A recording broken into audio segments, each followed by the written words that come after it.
Adam, what's going on? How you been, man? I am loving life. Happy you came out. Nothing going on It's at good to home. be here. You're like, I just can go hang out with Adam today. No, I have a million things going on. I love it, but that's what retirement is. I can select and choose what I want to do. Yeah, that's true. I watched you rise to the top, bro. Watched it. You say, rise to the top. Yeah. But the way I've always looked at it is the most important position for the sheriff's department is the deputies. Yeah. The deputies. Yeah. Everybody else who's not doing a deputy line job is support for those people. So as I rose through the ranks, my job was to support the deputies. Mm-hmm. So it was fun. It was a fun ride. Oh man, I remember when you started, and I see where you're at. We all know people that take that jump don't always do the best with the new power and the new job. And right. And you hear about those guys because everybody talks. So you hear your boys going, well, this guy's moved up. He's a lieutenant. He's a captain. Because we have friends all the way to the top. Some of them lose their minds. The way I look at it is, some people believe that people change with rank. Yeah. I got a slightly different take. Okay. I think they reveal who they really are. If you want to see what someone's all about, give them some power. Mm-hmm. And then you'll see the real character and the way they act. Absolutely. And in some cases, really surprised at how awesome. Yeah, there's great ones. Leadership techniques they have, right? There's great ones. There's great ones. I repeatedly use the name in here, and I hope we both work for him. I felt a certain way about him. It was Liam. Liam was one of the most influential sergeants who I've ever worked around for.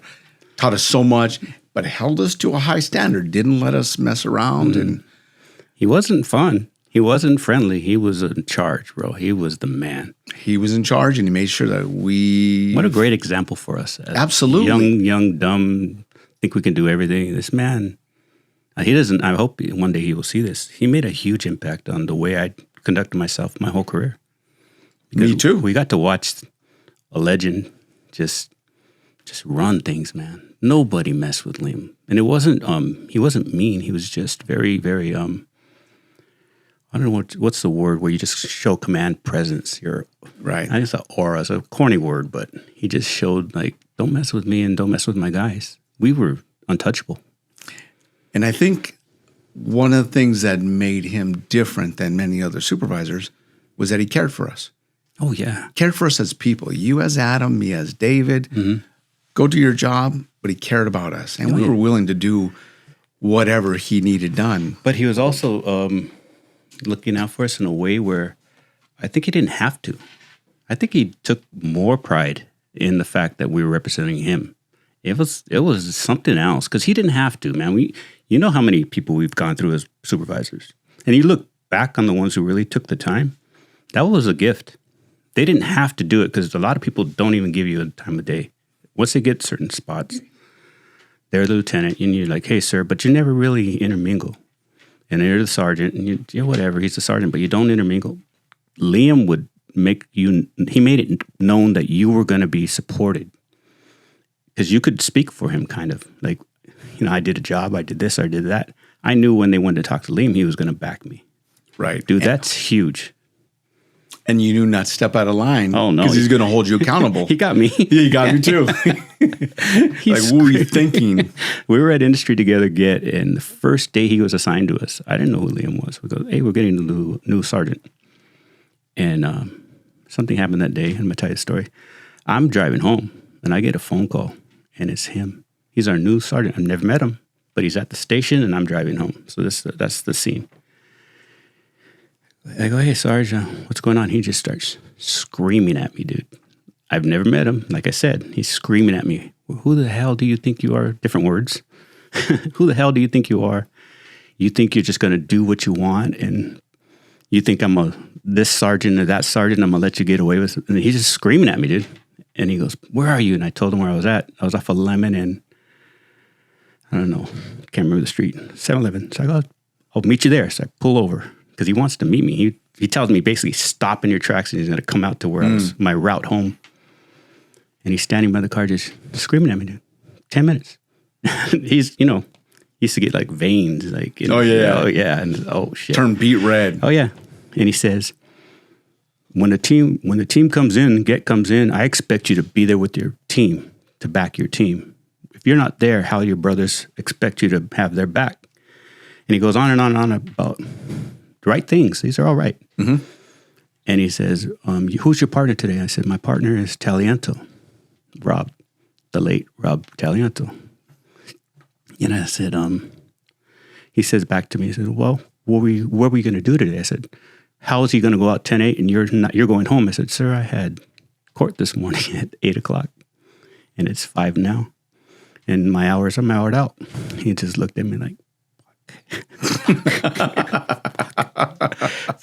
and I said, I didn't disrespect him. Somebody else I would have said, so you're gonna apologize and you're gonna eat your words or whatever. And I just sit there and I took it because I liked what he said about what he expected of me. But I knew I wasn't wrong. I was right. And sure. But I wasn't going to rub it in his face. First of all, he's my sergeant. You don't start out like that. But I got my ass kicked. He just beat me down, dude. That was welcome to the sergeant. Set the tone, though, right? Yeah, but you understand. And I was never late, bro. Nope. But he was right. Yeah. He showed us how to do workups on houses. Yep. Search warrant location hits. Yep. And that was when O.S.S, we were doing 30 location search warrants. Oh, yeah. All at the same time. Yeah. Association warrants. Yep. That was a great time. Yeah, it was we're busy. What did you think of industry as a whole? As a station? Yeah. I liked it. There was there was a lot of like family cohesiveness there. Yeah. A lot of old detectives that had been there forever. Mm-hmm. Areas were good. You got some areas that were very violent, and other areas that are affluent. And both. I had a good time. Yeah. But I'm bringing that up because you gave me a story one time. We're in the car together, and it was, I hope you know it, or I hope you remember it. Taco stand after school. I guess you're hanging out at some taco stand across the street. Yes. Please tell me that story if you remember. Yes, I do remember. It's funny you bring that. I haven't thought about that in years. Well, okay. So in high school, I was a backyard DJ. We threw all kinds of parties. I mean, it was a great time. Yeah. So on this particular night, we had just thrown a party. It was a place called The Barn out in East LA. I mean, I'm sorry, not in the Industries area. And must have been, I don't know, 1,000 people there. I mean, it was a crazy party. So what you do is you plan for after the party. Yeah. So there's probably 200-300 of us that decided that we were going to go to a place called Snappy Tacos. It's still there, right? It's still there. Well, you know what? It's still there. It might have changed its name. No, I think it's still there. It's by the donut shop, by the big donut. And by In-N-Out. Yeah. Yeah. So, there was 4 of us in my car I drove. And I had a 1967 Datsun. Now, when I say 1967 Datsun, it didn't have any model. It didn't have any name. It's just it was just a Datsun. And this car, I mean, I lowered it myself. I took a acetylene torch, cut the springs. Oh, no way. I mean, it was like that high off the ground. Yeah. I mean, it was a fun car. You're a DJ. That's yeah. what DJs drove. I couldn't afford to tint the windows. Oh. So I got black spray paint. You did. And I painted them from the inside. I did. That was the party car. So anyway, we go to this party. Party's over. We go to Snappy Tacos. That's going to be the hangout. Yeah. It's a cold night, winter season, might have been December, January. And I'm wearing a jacket. And so a bunch of cars parked around, all the dudes that we partied with, all the girls, all that kind of fun stuff. And one single radio car comes rolling in. And it's like a horseshoe parking lot. Mm-hmm. And so my car's parked. And my keys are in the ignition because I got the stereo on. We're all hanging around, trying to be cool, all that kind of cool stuff. So this radio car comes in and they're panning the spotlight across all of the, DJs and people hanging out, right? Yeah, yeah. And they stop on me, right? And they stop on me and they get on the loudspeaker and they say, "Hey, you in the black jacket, come over," right? Well, I got all my buddies all hanging around, right? So I do all the who, me? What do you want? Got my hand in my jacket because it's cold, so it was concealed, my right hand. And I start walking to the car. Now, I'm just not walking to the car. I'm diddy bopping to the car. Right? I got to be cool. Here I am. Yeah. As soon as I got close to the car, the younger deputy grabbed me by the back of my neck and grabbed me by the back of my jacket and pushed me over onto the hood of their police car. Yeah. Car's been running all day, 24 hours a day. It's hot. He pushes my face down onto the hot hood, the metal. Yeah. I kind of jerk back a little bit, pushes me back down, puts handcuffs on me, searches me, puts me in the backseat of the police car, and tells everybody else, "You got to go." Yeah, example. Yeah, I'm the example, right? Yeah. Tells me I match the description of an armed robbery suspect. So I'm looking around, I'm humiliated in front of all the people I know, right? I'm looking over at my car. I know my keys are in the ignition. Now, mind you, this is 1986. Cell phones didn't exist. Yeah.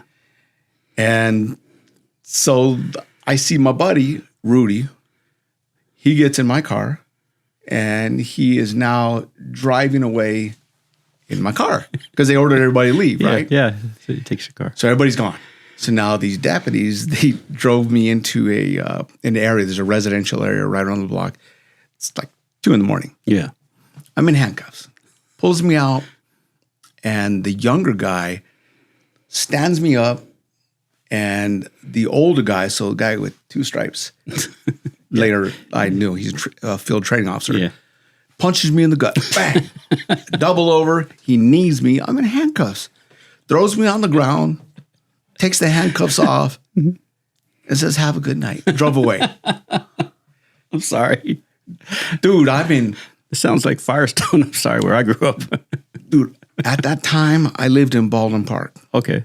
I'm in La Puente. Yeah. That's rivals. Yeah. Yeah. I can't call my buddies. I don't know where my car is. It's 2:00, and now I'm walking home from La Puente to Baldwin Park. It's going to get worse. Thinking about, This story's going to get worse. And I'm just kidding. That's all the stuff that could happen. Yeah, exactly. So I put it in my mind, if I ever see these 2 deputies, I'm going to get a little revenge. So later on, I got hired on as a deputy in 1989. And I swore if I ever saw that dude who, punched me and kneed me, I was going to fuck him up. You can delete that out if you need to. No, that's all good. But I was going to beat his ass. I didn't care what rank he was, where he worked, who he was. Yeah. But he was getting his ass beat because he fucked me up. Well, the reason I'm going around this big circle was when you and I were in the car together, partners talk and we just bullshit all day long. It's just nonstop nonsense. But I asked you, so why did you join the sheriff's department? Why are you here? That kind of story. And you said, "I'm looking for someone." I never found him. That's the funny part, because I said, "You're looking for someone." And then you told me the story, this whole story. And then I said, "Did you find him?" He goes, "No, I can't find the fucker." Can't find him. Oh, he was going to get his ass kicked. And I remember saying, "Man, he better not run into you."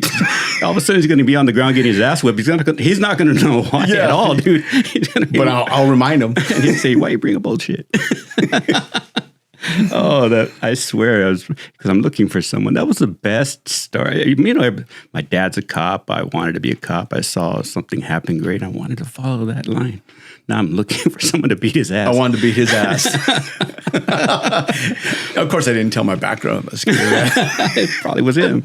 No, it wasn't. It reached over the table. Oh, yeah. I don't need to hire on. You're right here. Yeah, funny times. I haven't thought about that story in a long time. Oh, man, we talked.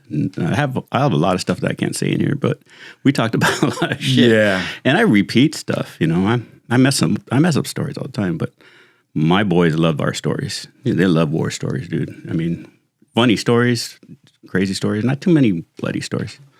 But I've told them that story. Yeah. I said, I had a partner who joined just because they're laughing their asses off because it's hilarious. True. True. But you're here and you did it. It wasn't just for him. I know that. If you wanted to do it. Yeah. Okay, funny story on that too. I was working a couple jobs, had a buddy named Charles G. We were working together as security guards. Mm-hmm. He called me on a Friday night. Said, "Hey, what are you doing tomorrow?" I don't have any plans. He says, "Well, I'm going to go take the test to be deputy sheriff." Yeah. It was at Inglewood High. Mm-hmm. Said, "What are you doing?" I said, "Man, I'll go with you." So, cool. What time are you going to pick me up? 5 a.m. Now, mind you, I had no intention of trying to apply and all that stuff. And I didn't know the process. I wasn't educated. And so I asked him, what the test is all about. Yeah. And so he said, you're going to take a written test and you're going to take a physical agility test. Mm-hmm. I was still in the Marine Corps, in the reserves at this point. Yeah. I was in great shape, so not worried about either of them. But I was very poor. Mm-hmm. So I wore sweats knowing that it's a physical agility test. I wore a sweatsuit, and he picked me up. Everything's good. We go and do the physical agility test. Not too tough. Yeah. Do the written test, pass that. So if you do those two, there's a third component to that test. Yeah. Mm-hmm. I didn't know about that one. Mm-hmm. And that was the interview. Yep. So what happens is everybody that took the test is out waiting out in front. It's at Inglewood High, so they're in front of the auditorium. Yeah. And so past the first two parts, and then they say, okay, everybody go change for the oral interview. Oh, no way. I didn't know there was an oral. So you didn't have a suit. So I didn't even own a suit. Okay. Right? So I'm looking around. Everybody goes in showers and changes in their business suits, and the women in the professional business attire. I'm in dirty sweats because I just took this physical agility test. So I go into this interview, and this guy looks me up and down. And he asked me, why aren't you dressed properly? So I had to think quick. I got to hear this. So my answer to him, it's going to be good. It was, all these other people, they got dressed up because they want you to see them in the best light. Mm-hmm. They're not their true selves. I'm dressed like this because I wanted you to see me how I really am. And it worked. He didn't know I didn't own a suit. He didn't know any of that stuff. This was on purpose. This was planned. No, it wasn't. I didn't even know. Yeah. And, going on with, being poor, not having money. When I started the academy, I didn't have a suit. I didn't have money to go buy a suit. I went to a thrift store. Okay. And I bought old man suits off the rack, like ones Fred Mertz from I Love Lucy would wear. So, I took him to a tailor, had him tailor do my size, but I had old man suits. Guy's probably dead. Widow probably sold them. I got elbow patches. It is what it is. You're retro, bro. But it worked. It worked. Yeah. These are things I haven't thought about in such a long time. But that's what comes up in here. People remember things that just spark. It's like a spark. If I say something, you remember something else. It happens all day long. Yeah. Because guys come in here saying, that I thought I was going to say these things, and they leave and they didn't say anything they wanted to say, which because we get off on a tangent. Just old times, just bullshitting back and forth, just like we used to do in the car. It's kind of like the car. Kind of like being in the car. Yeah. But fun times. Great stories, man. I talked about you. I don't know if you've watched any of these, but I talked about you, I think 2 shows ago. I said I had a partner who tried to end my career.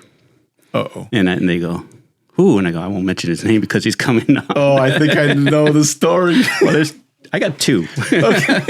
But I'll name the first one. See if you remember this. I'm trying to remember what station it was. It wasn't Compton. It might have been Carson. I don't remember the station. But it was when Baca became sheriff, He's the new sheriff. He's doing his tour where he's going station to station and talking about his mission and his vision of what the sheriff's department should be. Yes. So he's doing this tour, and he stops in this one station. We don't work that station, but we hear he's there. So we go into it's like it's a briefing room, I guess. Mm-hmm. So we go in the briefing room. We're backs against the wall, like we always do, and everybody's in the middle, and they're asking him questions about what kind of sheriff he's going to be. And he's pitching his whole campaign pitch over and over. And we're in Get polo shirts with our name on our chest and jeans. And he made the mistake of saying, "Does anybody have a question?" And you raised your damn hand, dude. I couldn't grab you fast enough. Do you remember that day? I do. Do you remember the questions? Yes, all of them. Okay. And I remember what he said, and I remember what you said. You're right. Everything you said was perfect. Sure. But to the sheriff. Yes. Yes. And the undersheriff was there too. Yeah, it was Myron. Not Myron. It was the other one. Dude, what the hell, man? Yeah. I remember as partners, you were studying. Dude, you were studying hard. I was studying for the sergeant's test. Yes, you had your sergeant's test. You had that big box with all the different policies. You had your study groups. You were doing it the way you're supposed to do it. Correct. I want this job. I want this position. I want to promote. I think I'm ready for it. I'm experienced enough for it, and I'm going to prepare for it. You did it the right way. So you tested, and you came up very high on the. Yes, I did. You did. You killed it.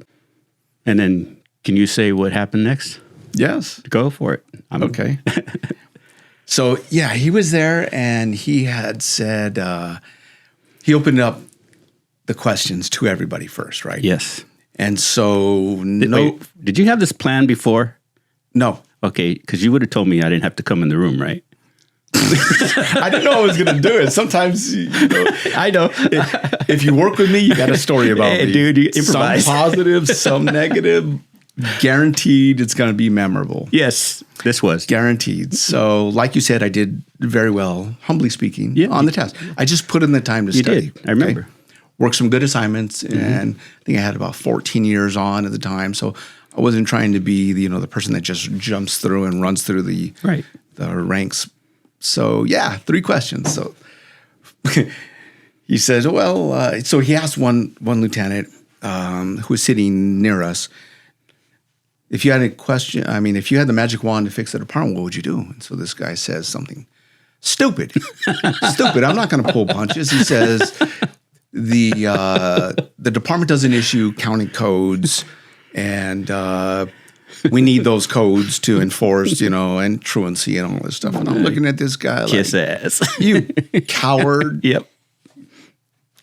The sheriff obviously says, oh, no problem. We'll take care of that. Mr. Undersheriff, go ahead and handle that. Yeah. Makes the notes. It's going to happen. No problem. Then he asked the person sitting next to me, who is another lieutenant, if you had the magic wand, what would you do? And this guy says, nothing. The department is perfect the way it is. And you and I are just like, And I'm frustrated, right? Yeah. So we both were. I never hold back. Yeah. That's my curse. That's not a curse. I love it. So he says, he looks at his watch, he says, well, I'm having lunch with Tommy Lasorda, so if nobody has any other questions, I'm going to go ahead and take off. And I raised my hand. I said, sir. I'm grab his head. So we had nameplates in front of, the yellow folding cards, our name written on it. Yeah. David Infante, gang enforcement team. Mm-hmm.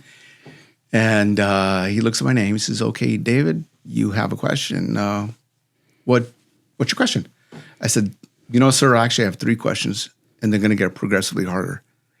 And he looked at me like what? Yep. I'm trying to slide out. He said, okay. Yeah. Okay, what's your first question? I said, okay. First question. Said, this is a time when PPI, Personnel Performance Index, was being used when you're applying for a position. Yeah. So if you want to go from patrol to what they call coveted position, gangs, narcotics, whatever, typically you had to give them your last 2 evaluations, your time cards for the last 2 years, and then your evaluations, right? And so you also had to give them a copy of your PPI, which is performance, basically the amount of uses of force, shootings, complaints, all of that stuff. Yeah. And a lot of times those were used against you. Yeah. So if you're a deputy who's out there doing what I call progressively aggressive police work and taking bad guys to jail, you're going to get complaints. Yeah. You're going to get uses of force. If you do your job, yes. If you're doing your job. And unfortunately, some people, they just want to fight us. That's true. Right? Or I could go park my police car under a tree and answer calls for service and not get any complaints and not get any uses of force, whatever. Yeah. Well, I had a lot of uses of force and a lot of complaints. It is what it is. Each one was investigated and, disposed. So it's not like we hit them, cover them up at the time. No, there's always an end. You're going to see what they find. Right. So I had applied for some jobs. And in this particular case, one of the captains of a unit that I was trying to apply for, he looked at my PPI and said, you have too many uses of force, too many pursuits, too many complaints, can't take you. Yeah. So my question to Leroy Baca said, sir, here's what we see going on. You're using this PPI against us. Mm-hmm. So what's happening is with the use of force, and I'm specifically talking about the use of force, when we interact with somebody who is going to want to fight us, right? Some people just want to fight us. We could be the nicest person in the world. Yep. They're having their worst day, or they hate law enforcement. Mm-hmm. So if you're looking at a future job, the difficulty is that you had to turn in your PPI. Well, if you use force, your numbers will go up. Yeah. So if there's a pool of 10 people, one person has more uses of force than others, that person's most likely eliminated. Yeah. Right. So anyway, I asked him, with the use of force, with 3 strikes had just come out, bad guys are willing to take us on, and we are working gangs. Yeah. And gangs are violent. Yeah. So what happens is the bad guys, they would start escalating. Yeah. And the deputy, trying to not use force, would remain passive. Yep. And as the incident unfolded, the bad guy got more aggressive. And ultimately, when the force had to be applied, if it had to be applied, it's at a higher level. Yes. When he could have stopped it before it got. When we could have stopped it much lower. Yeah. So I asked him, is there any plans to revise, like the lower level, like the pepper spray, O.S.S spray? Yeah. That's the same use of force as whether or not you pull out your baton, right? Yeah. So I asked him, have you guys considered this? He says, no, never thought of it like that, but we'll take it under our advisement. It's okay, I got question number 2. I said, how come there's so many fat executives? I didn't pull any punches. I said, you guys lead by example. I said, you yourself, you're a runner. Yeah. You're in great shape. I said, but look at some of your executives. These are our leaders, the people that we aspire to be like. So, example? Why aren't they in shape? Yeah. Why aren't they leading us by example? And why doesn't the sheriff's department have a voluntary physical fitness test? Yeah. And he was pissed. He was looking at me like, undersheriff's looking at me, and I didn't care. Yeah. I didn't care. He says, you know what? I'm going to put you in charge of creating this physical fitness test. So humbly speaking, I did it. Yeah. And it went through, and I remember. Yeah, so the department physical fitness test was born out of... I remember that. I remember you got it going all the way to the top just by a question. Just by a question. I put in the work. When you went with me when interviewed other police departments and how they do it. So it worked out well. But here's where the punch came in. Yeah. This is where I died. This is... yeah. So... There was a lawsuit filed by a female deputy back in 1978. What were you doing in 1978? Jesus. Stealing candy from the candy store. I don't know, man. Dude, I was 9 years old. So she had placed something like number 176 on the sergeant's test. And typically the department hired or promoted people up to 200. Yeah. But the sheriff at the time was so arrogant, he said publicly, I'm not promoting any more, and I'm stopping right before her because I don't want her promoted. Okay. So she filed a lawsuit. Yeah. Correctly so. Yeah. 1978. Well, then she took the test again and placed about the same level in 1980. And the same sheriff said, again, I am killing the list not to promote her. Yeah. So anyway, she won the lawsuit, and then ultimately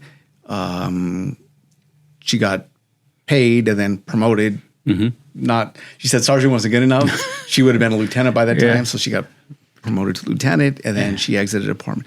Well, then there was a federal consent decree that 25% of people within the sheriff's department who were promoted or placed into coveted positions had to be female. Yeah. Fortunately, I think at the time the department was 13% female. Yeah, I remember. Right.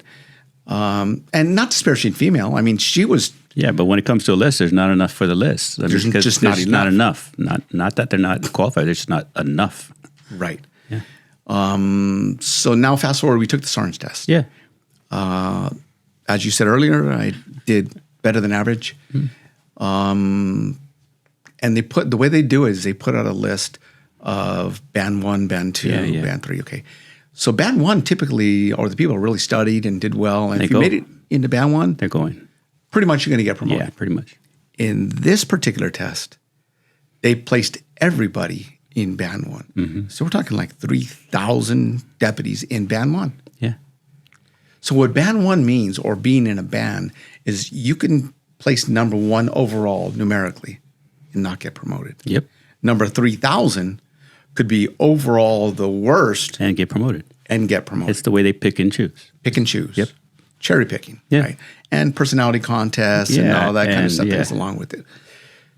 So the cutoff on that test was 37%. Yep. That was who they made eligible to get promoted. Yep. Right. 37% on the test. On the test. So that's where I'm going. Now, Yes. I remember the next part. Yes. Okay, go ahead. So here's where I started that. I'm already on a downhill, right? No, we both are, bro. But I am now about to jump off a cliff. Yeah, oh, yeah. So- Head first. I asked him, sir, do you have any kids? And he did, because I knew I worked with his son. So he said, yes, I'm very proud. I got a daughter and a son. David is on the department, and he's doing very well and all this stuff. Great. I said, I've got 3 kids myself. I said, and they're all going to school. And I look at their test scores. And 90 to 100 is an A. 80 to 89 is a B. 70 to 79 is a C. A D is 60 to 69. Below that is an F. I said, what would you do if one of your kids came home with the 37% on any test? And he looked at me because he knew the number. Yep. He went backwards. I remember this. And he said, well, I see where you're going with this. And I said, well, let me stop you, because if any of my kids came home with 37%, there's going to be some punishment. There's going to be some stuff that's taken away. I mean, we're going to be dealing with this head on. Yeah. I said, do you equate 37% with leadership? That's what the discussion was about.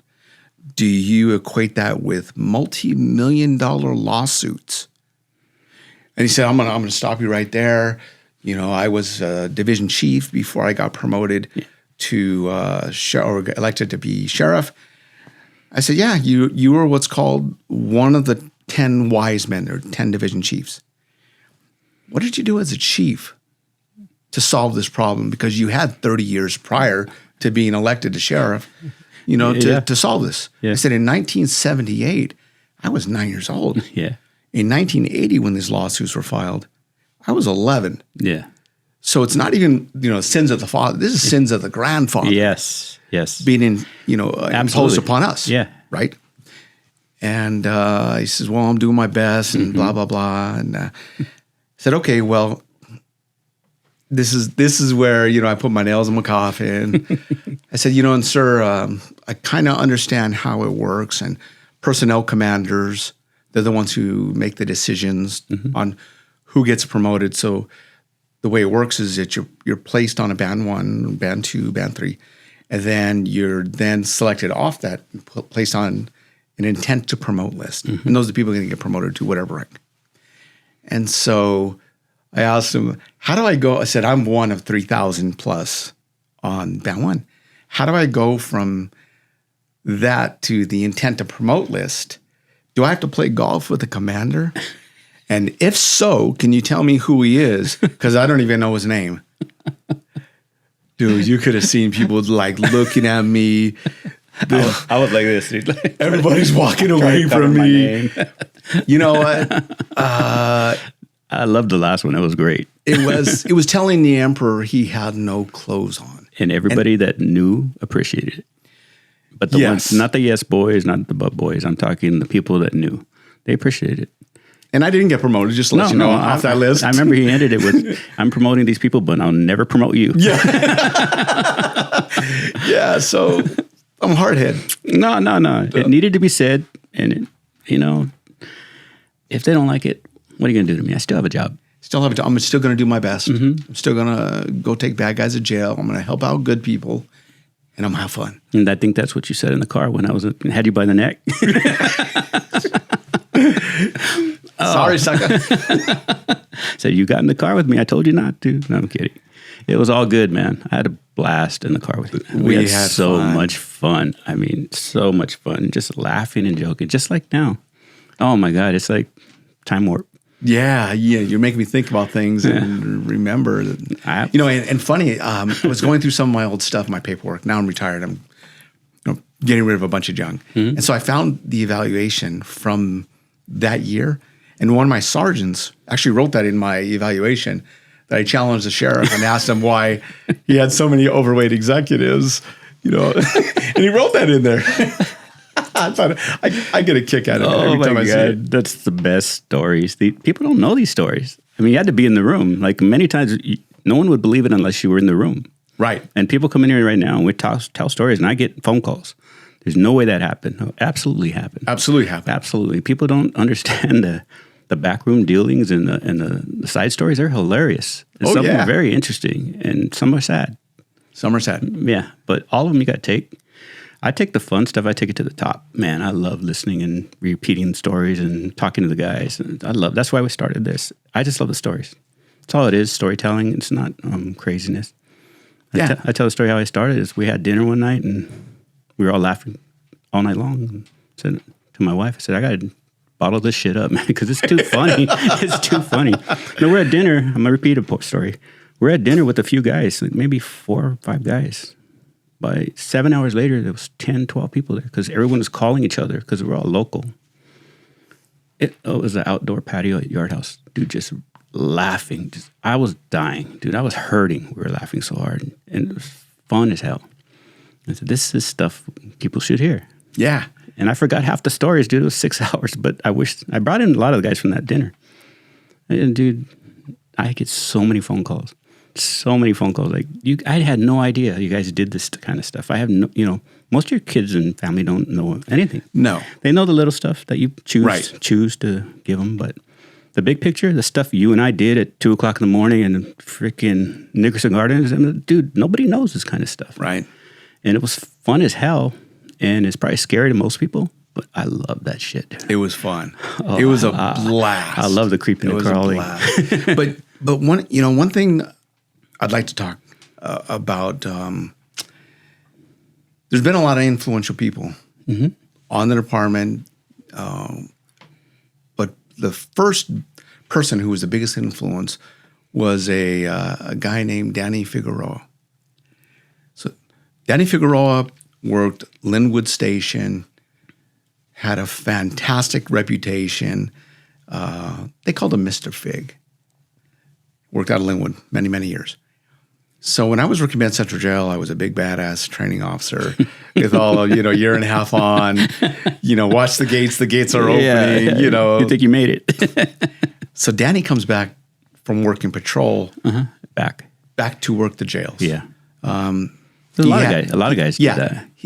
He had to get his, there was a lot of things going on patrol at the time. Yeah. And it was better for him and his family life to come back. So I met Danny, and Danny took me under his wing and, taught me about like felony heartbeat, lost arts, right? Felony heartbeat. So when everybody meets a cop they're in uniform and gets detained, stopped, whatever, spoken to, everybody has a misdemeanor heartbeat. You get a little nervous. I get nervous. I see a police car behind me. I'm thinking, oh man, I got to make sure I'm doing everything right. As a cop, I did that. You still do. It's automatic. But the felony heartbeat. Yeah. So when you're searching them, after you make sure they don't have guns, you place your hand over their heart and you can feel the thumping. And that just tells you something's going on. There's a felony heartbeat or reasonable cause arrest or, just inspirational. So this guy taught a lot of us young jail deputies how to talk to people. That's a gift. It's a gift. That young, that's a gift. And how to write reports. That's awesome. Just there's fantastic people in the department. He didn't have to do that. No, a lot of them are bitter if they're going back. Right. Because they're going back because, not all of them, most of them were going back because something happened. Whatever it is. And a lot of them are bitter, and I'm going to shut down. I'm going to go in my little bubble, and I don't care what you kids do. Some are cool and will help you out. And that's the one you want.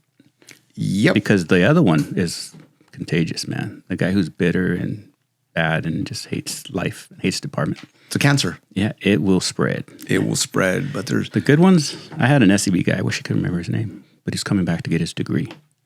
So, awesome. Yeah, and I wish I could remember the little Asian guy. I wish I knew his name. Old timer. 1991, bro. And smartest, quietest guy, but once you spoke to him about work, dude, he would just, like an encyclopedia. All this years of experience. Good people. Great. And I appreciate it now. I appreciate it all my career because I went back to it. You refer. You don't even realize you're referring back to stuff people have taught you. Good people have taught you. Good, solid people. And some knotheads who teach you what not to do. Right? Exactly. Right. If you're smart enough to see it. Yeah, if you're smart enough to see it. You learn that there's a lot of those. There's some knotheads. There's a lot of them.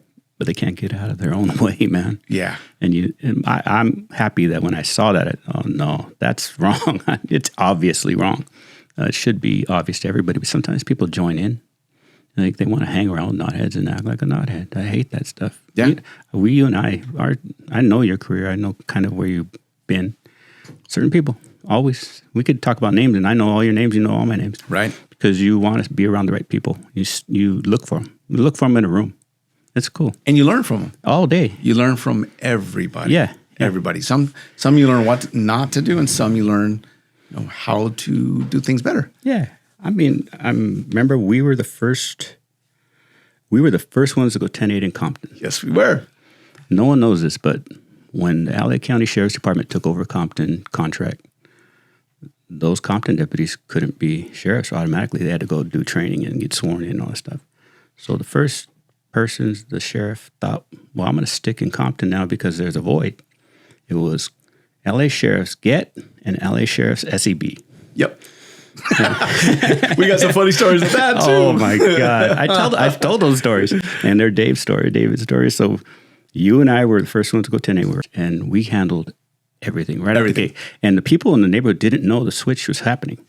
So all of a sudden, Compton's rolling down the street. The next day, we're rolling down the street. And shit changed, bro. It changed quick.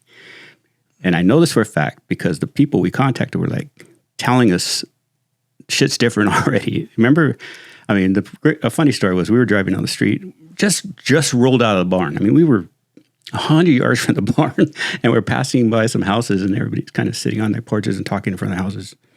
And you got on the intercom and you said, there's a new sheriff in town. And everybody on the porch just looks over at us. And we just kept on driving. Dude, that day was wild. The first day, all the days were wild, but that first day, we were humping.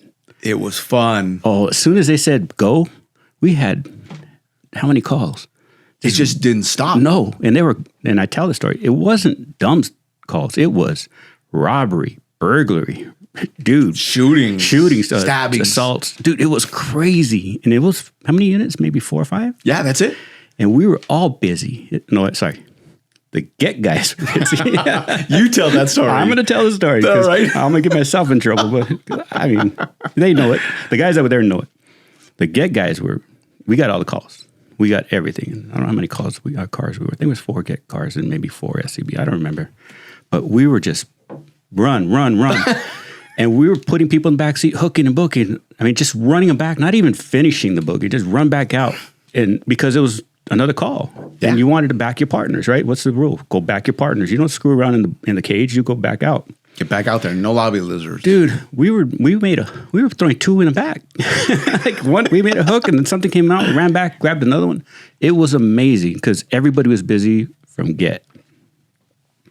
I like how you emphasize that over and over again. Because guys, we're trying to be O.S.S. So we're just suppression team for the gang unit. You know, that's our job as gangsters. But because we're no call cars and we were, I guess, available, they put us in Compton. We had one in the back seat, and it was a robbery suspect. He had robbed a liquor store, and he stabbed somebody. Do you remember that? He stabbed somebody. So we're taking him to jail, and we're rolling back to the barn with freaking good hook, right? Yeah. You know, attempted murder. Yeah. And a call goes out for, I think it was another robbery. I'm not sure. You can correct me. You have the best memory. And we're driving back, and no one's acting. No one's acting. Because all the get guys were 10-15 in the cage. I mean, we were booked. There was nobody in the field. There's nobody in the field. There was no get deputies in the field. Sure. And then it was quiet. And she kept repeating and repeating.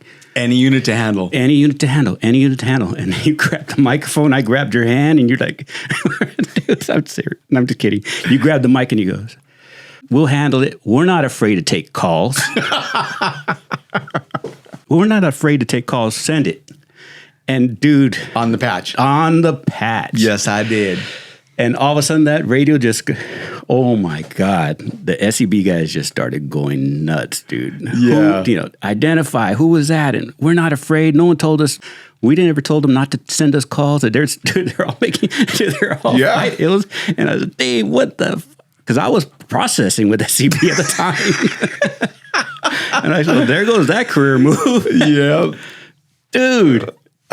Do you remember it? Yes, absolutely. Okay, correct me. What did I do wrong? Because I know you know it better than me. No, it was exactly as you said. We're 10-15, robbery suspect in the back. And yeah, I might have used a little bit more colorful language. Trying to be nice. Yeah, true story. Oh, we're not afraid. You said we're not afraid to take calls. Send it. Man, but if it wasn't, I don't think they said don't give us calls. I think they probably said, oh, it's SEB. Take care. Get. Yeah, they're old timers. They deserve a break. But it was time for the break to end because there was no one left. We just couldn't do it, right? It was time for them to pick up the mic and say, hey, we'll handle it. Right. And I get it because they got court. They would have to go to court and all that stuff. And they got, search warrant operations and we showed up out there just ready for war. And they were wearing Corframs and their ties. And we knew what was going to happen, dude, as soon as they opened that floodgate. Yep. And it flooded, bro. Foot pursuits that first day. Dude, it was crazy. Not knowing the area very well. The most fun I had in a long time. Yeah, that was a lot of fun. I remember we saw a bunch of gangsters standing in front of a house in Compton. And we jam them. Just jam them like normal. Put them on the hood, search them out, put them on the curb. Normal call. And this little old lady comes out of the house with her curlers on. A little black lady. About freaking 80 years old, bro. And she just starts going wild. She's like, look at you little sons of bitches. The sheriff's in town now. Shit's gonna change. Look at you. They got you now. I told you, She's just yelling at these kids like they're gangsters. And one of them pipes off. He says, Mrs. Whatever, go back in the house or go away or you shut up. And dude snatched his ass up. And she's like, see, Yeah. Yep. I would say the way I always looked at it, like 99% of the people in any neighborhood love the cops. Are good people. Yeah, and they want They're trying to live the American dream. Mm-hmm. They want to go to work. They want to live happily. They want to, peaceful. there's 1% out there. And that 1% in certain areas is violent. Oh, God, They're yes. predators. Oh, yeah. And well-armed and just nuts and high on dope and whatever it is. Organized. That's who we went after. Every day. As every day, and we loved it. I freaking loved the hunt. A hunt was... I know I've never hunted like for animals, but that must be what it feels like, dude. Just lying in wait or changing up strategies. I lived off that shit and catching them. Yeah. And having that, you never want to not catch them. It's Right. probably the same thing as hunting. But man, I thrived on it. And having the right partner, dude, we had a blast. We had a blast. The like-minded, it's like, let's park the car and jump the fence and climb over that one. Let's Sneak do up it. from behind. Let's go. do it. They won't expect it. No, that was part of the fun. You had to switch it up. And it was a good time. You and I rode to I don't know if you remember, it's a backyard trailer. We were there first because we were always there first. And then fire shows up from Compton and they walked up to us and said, "What are you guys doing here?" I said, "What do you mean, what do we do here?" He said, "What are you doing here?" He said, "Well, we got a call." That's what he goes, "Compton PD never shows up to any of this stuff." I said, "We show up to all fire stuff. And we're usually first because you guys have to pack up your dog and your stuff like that. You're a little late. We're always first." He goes, "That's fucking cool." He goes, "That's cool. You guys, we roll to everything because we're going to help you out. If we can help you out, we help you out. We're always going to get here before you. Why would we, you're going to be longer. I can get here quicker. I might not be able to do as much, but I can do something. I can pull a kid out of a fire. I can do stuff." But he was so appreciative of it. He's shocked. He said, the story, if I hope you remember it. He said, I'm going to add to that story too. He said, I hope so. He said, it's so bad that we have shootings in Compton where we had one where a guy got killed. He's laying in the middle of the street. And we called and Compton never showed up. We ended up putting him in an ambulance and driving the dead body away. True story. This is a captain. Mm-hmm. Do you remember that captain? He said, we would scoop because no one shows up for a shooting. No one shows up. That's amazing to me. Yeah. Do you remember that? I do remember. So let me add to that call. Okay. So the call on that was actually a stabbing just occurred. Was that the trailer? It was a trailer in the back, and the suspect was a female who had stabbed up her boyfriend. Oh, I remember that one. Yeah.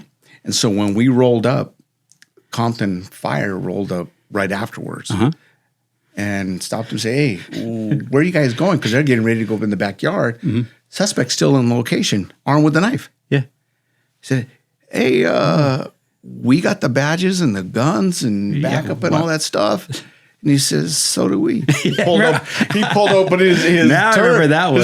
I remember that one. Yeah, he had a shoulder rig. Yep. So he was I think a arson their fire. Okay. So they were actually sworn. So they were, they were able to carry guns. But I said, need you to stay back here. We're going to go up there and handle this, and we'll let you guys know when it's safe. Yeah. But he had a gun. He had a gun. I remember that. I remember the ambulance driver had a gun too. Yeah. He goes, "Yeah, we're not supposed to, but this is Compton, man." Yeah. And he said, everybody has to watch the cars because they'll steal the, looks like a tackle box with all when the paramedics. All the meds? He goes, "They snatch those from our trucks all the time." Yeah. What kind of place is this, man? It's crazy. It was. You're stealing the meds. You're stealing stuff off fire trucks. It's just bad. It was fun working out there, though. Oh my God, I didn't want to leave. It was a lot of fun, and there was some characters. God, yes, I remember the changeover, and within 4 days it started getting quiet. All of a sudden, they said, "Oh man, these sheriffs are out here now. I'm not messing around as much." They had to go underground a little bit. Never stopped. But shit, fun as hell. Fun as hell. And there's so many good people out there. Yeah, oh, absolutely, dude. Even I grew up in a neighborhood. You did too. We want the bad people to get the hell out of the neighborhood. I don't want my shit stolen. I don't want my car stolen. Somebody breaking in my house. Happens all the time, though, in those neighborhoods. Do you remember we took a report where somebody stole the security bars off a house? I remember that. There was, the security guards, the bars that go on the windows. They stole the damn. They stole those. How do you do that? I don't know. I wish I remember that. See, I knew you were going to bring up stuff I forgot. They stole the bars. Oh my God. They stole the bars. Do you remember? Okay, here's some other things. Do you remember just driving down the street, seeing kids playing football in the street, pulling our car over, and okay, Adam, you're the quarterback on one team. I'm the quarterback, and we're in uniform playing. This is not when there was cell phones to record the videos. Yeah. We weren't trying to be YouTube stars or TikTok stars or anything.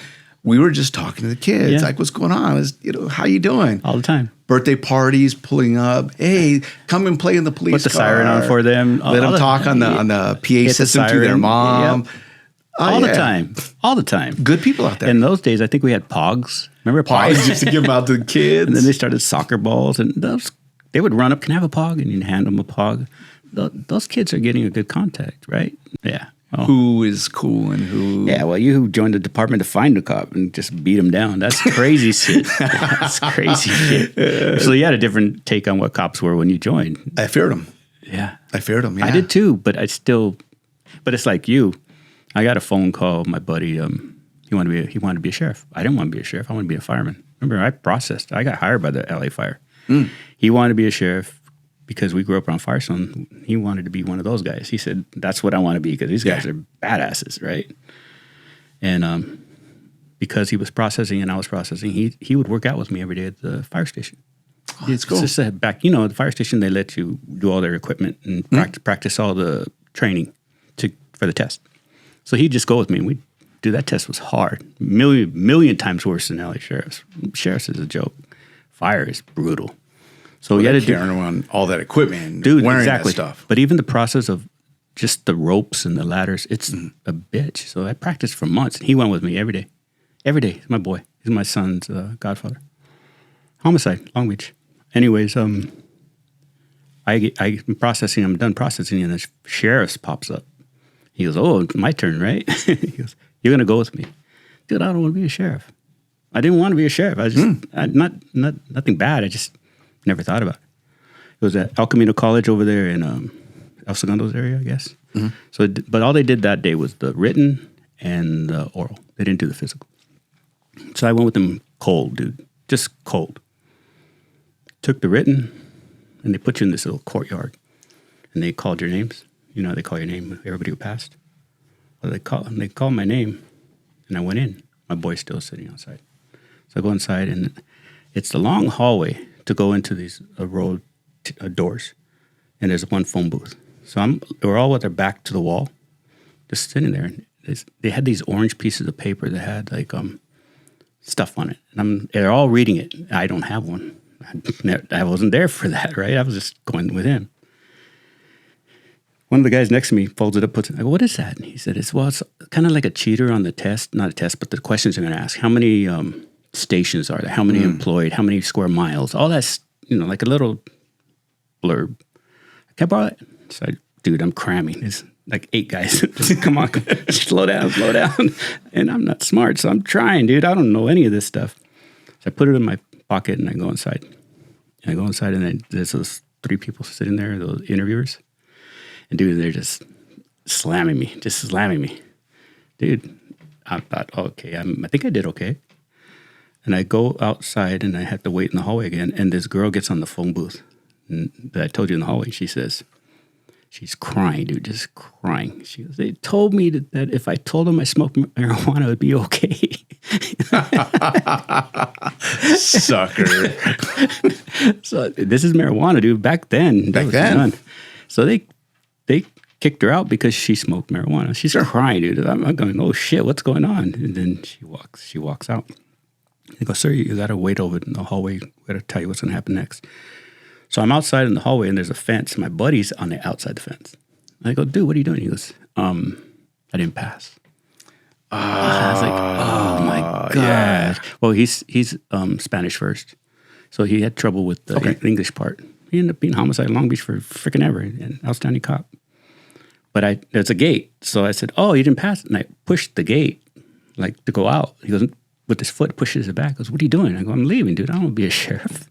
He goes, "Nah, dude, you got to stay." I said, "Why would I stay? I'm already passed everything with the fire department." He said, No, just in case. because I had a boy coming. He goes, you got to figure this out. And she slammed the door on me. Okay. I was all mad, dude. Go back in. They go, okay, now you go to this room. And it was, take your picture. Here's your background package. Dude, I passed the oral too. It's shocking. And we get back in the car. He says, you got to plan, dude. You can't just give up. That's a backup plan. You can pick either one. Those are huge jobs. What the hell's wrong with you? To this day, he's actually coming in next Friday to come in. That is cool. Yeah, but that's why, like I said, I baptized his firstborn. He baptized my firstborn. Long history.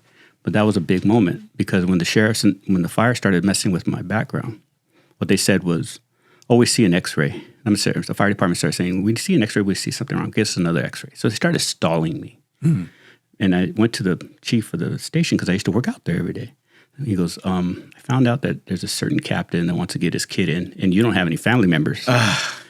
So, dude, I hate that. So they're gonna push your class back, and I said, that's like 6. LA Fire is like 6 months between classes, dude. And so what the hell? This is bull. He goes, that's what the word. Because my testing, I aced everything like you did on your sergeant's test. I prepared. Yeah, preparation. And then my background investigator for a sheriff says, if we can get you in first, would you go with us? I said, I'll go with whoever's cooler. Whoever doesn't play games with my background and play around, I'll go with that department. I had a choice. It was cool. And when the time came, I'm taking sheriffs because I didn't want to deal with that. If they're going to start that, right? And I hear it all the time. Do you dumbass? You should have been a fireman. Everybody loves a fireman. Yeah. But I their job. Mm-hmm. Great people. But their job. We're both ADHD, bro. We've been in the car. Oh, yeah. And we kind of climbed over each other sometimes. I would have died sitting in that Barker Lounger all day long watching TV. Yeah, you would have definitely died. Dude, no, dude. Come on. No, you wouldn't have. I would. You would have used that. Now, something you said earlier, talking about your intelligence. Dude, what was your last assignment? Tech ops. And they take, I know, there's a test. A few tests. The best of the best for that position. I know you're humble. I appreciate that. But, yeah. Sometimes I, drink a cup of coffee and I can pass things. But, yeah, I surprise myself. But I don't ever think I know more than anybody else, man. There's always room to learn. There's always room to learn. Yeah. But didn't you, go across the country teaching? Everywhere. But I was teaching cops because I knew they needed help. Right. I learned the job, the tech ops side of it, and I went to training. They train you all over the country. Mm-hmm. Sheriff's Department, I went to hundreds of training to learn the job that we did. And you meet a lot of people from different departments, different agents, military, everybody. All of the little acronyms, all of them. And you start to see, man, they're not as high-tech as you would think they were. Right. And then I'm going to just say it right here. Sheriff's Department is the leading edge, man. We have everything there you can have for surveillance, and that's side. So there's a need because they're lacking bad, and it's hurting cops and it's hurting their cases. So we started teaching. Me and Dan Light started teaching all over the country and showing them giving them tools and teaching them techniques, and dude, they started thriving. Because they didn't know they could do a lot of stuff. Like the stuff we do, especially like in our jails or in custody, no one does. No one. So my partner and I, we literally put in every piece of equipment. I'm serious. Installed in the wall, in the roof, pulling lines, dude. Right. All the cases that you're seeing being solved, not all, but a huge majority of cases being solved right now, it's because of intelligence.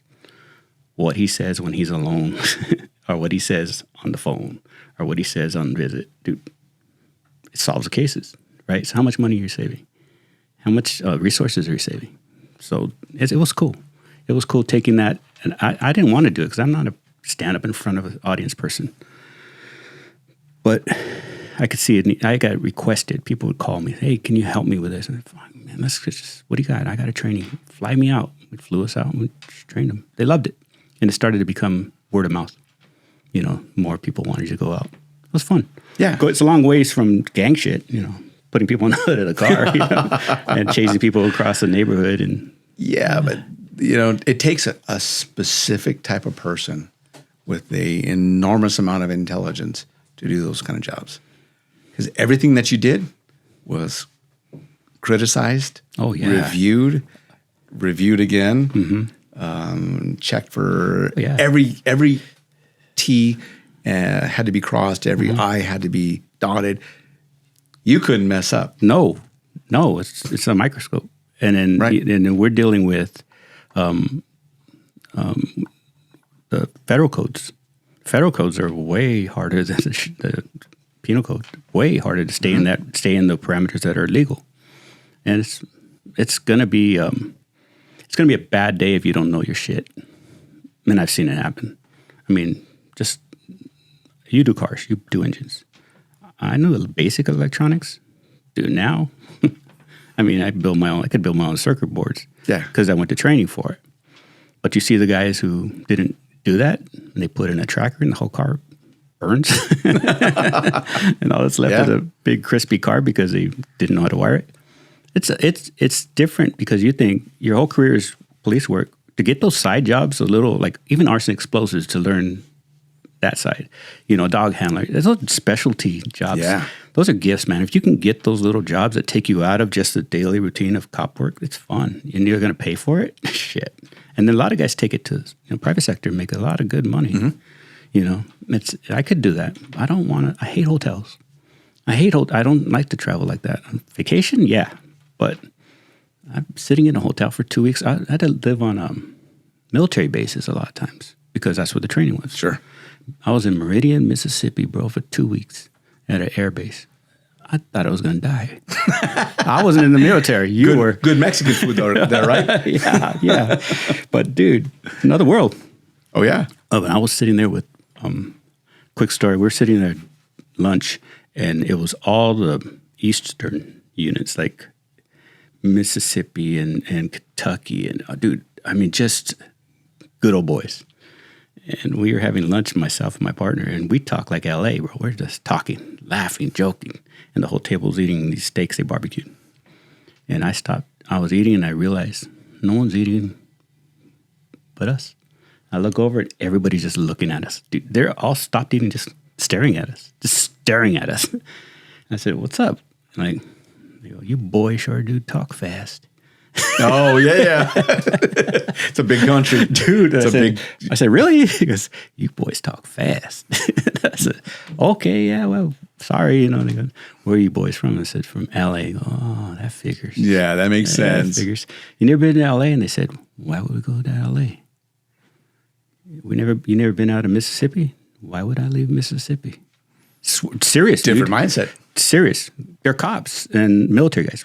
Totally serious. They're happy men. They're career men, but no interest in leaving for anything.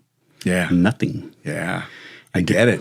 During the training, somebody said something really bad. Like, dude, in L.A., he'd been in prison. It's the most racist thing you ever heard in your life. Oh, man. And the instructor said it. Oh. Said it to the class. I'm not going to repeat it. But myself and my partner, we pushed our chairs against the wall because I thought someone was going to pull out a gun because it was fight. And it wasn't fight words. It was shooting words. And no one said a damn word. The instructor said it to a group of 5 cops, and they took it. No, not a peep. Absolutely not. Right. But we're from LA. We snuck into the East Coast stuff because of our sergeant. He had a lot of connections. We weren't supposed to be there. There's no LA cops in any of the East Coast trainings. But we because my sergeant, he knew people, we got a special privilege. So our mindset was that ain't gonna pass, dude. So I pushed. You heard there was a metal chairs against the wall. I expected a chair, something to go flying. Yeah. Not a peep. So this is the table I'm eating lunch with. Same guys. They're from Mississippi, some PD in Mississippi. And then after they finished that, where you guys from stuff, I said, I got to ask a question. That's my line like yours. I got to ask a question. And Dan's kicking me. He knows what's coming. I said, when that idiot said what he said at the first words out of his mouth in class, you guys didn't say anything. What the hell? I said, in L.A., somebody would have been dead. I don't care if you're a cop or not. What he said doesn't fly. Nowhere. And he said, You know, if we fought every ignorant, racist person, we'd be fighting all day, every day. Damn. Damn. Okay. Shut up and eat. Yeah. Well, I'm staying here in L.A. But different world. Different world. Dude, Same country, You different world. You learn though. And I have a lot of friends that call me all the time. There's a lot of places I would never go on my own unless I was being trained or paid for. Yeah. Some bad places still. You don't think it, but there are some bad places. That's crazy. Some beautiful places too. You've been to Tennessee? No. Beautiful. Beautiful. I'm trying to get over there, man. It's beautiful. They won't have me though as a border. I'm kidding. So what are you doing, man? Come on. Loving retirement. You're still boxing, fighting? I'm always gonna fight. You kicked my ass at industry. I remember those days, me and you and Angel Matute. Yeah. We would still fight. talk to him too? We would fight in the briefing room. Yeah. I started boxing at 8 years old. Those were good fights. Yeah. I mean, I was just a kid. Yeah, it was fun. Yeah. At Baldwin Park, there was a boys club. Is that where you started? Baldwin Park. I grew up in East LA in Baldwin Park. Eastside Bowling? I might have known a few people from East Side Bowling and no tattoos. I'm kidding. Yep. Yeah, I started boxing there at 8 years old, and it was the best thing. Yeah. Because it let me let out a lot of the rage. Kept you off the streets, too. Kept me off the streets and, met some lifelong friends. And yeah. I like punching people in the nose that are willing to fight. Let you punch them in Yeah. the nose. Well, sometimes they didn't want to let me, but Punched them anyway. Punch them anyway. That's the game. No, it's great. It's great. So you're still fighting. You're still doing it. Yeah. I'm working as an official. Oh, really? Yeah. So you got your certification, right? Got my certification. Nice. Work for California and nice. One of the athletic inspectors for the state. And damn, I just was that hard? Yeah, it is hard to get there. Oh yeah. It's a difficult, arduous process. But once you're in, you're in. Yeah, part of the club. I'm there being able to be at the fights, watch the fights, interact with the fighters, and not get punched. Yeah, these kids nowadays are different than we were. Oh, yeah? Yeah. Why you say that? So UFC started in 1993, and it was, that was karate against kung fu, against Gracie. wrestling, against boxing, no weight and all limit. this stuff. Yeah. So people didn't cross-train. Okay. The first person who did it, though, was Bruce Lee. Yeah. So considered the grandfather he mixed boxing with MMA.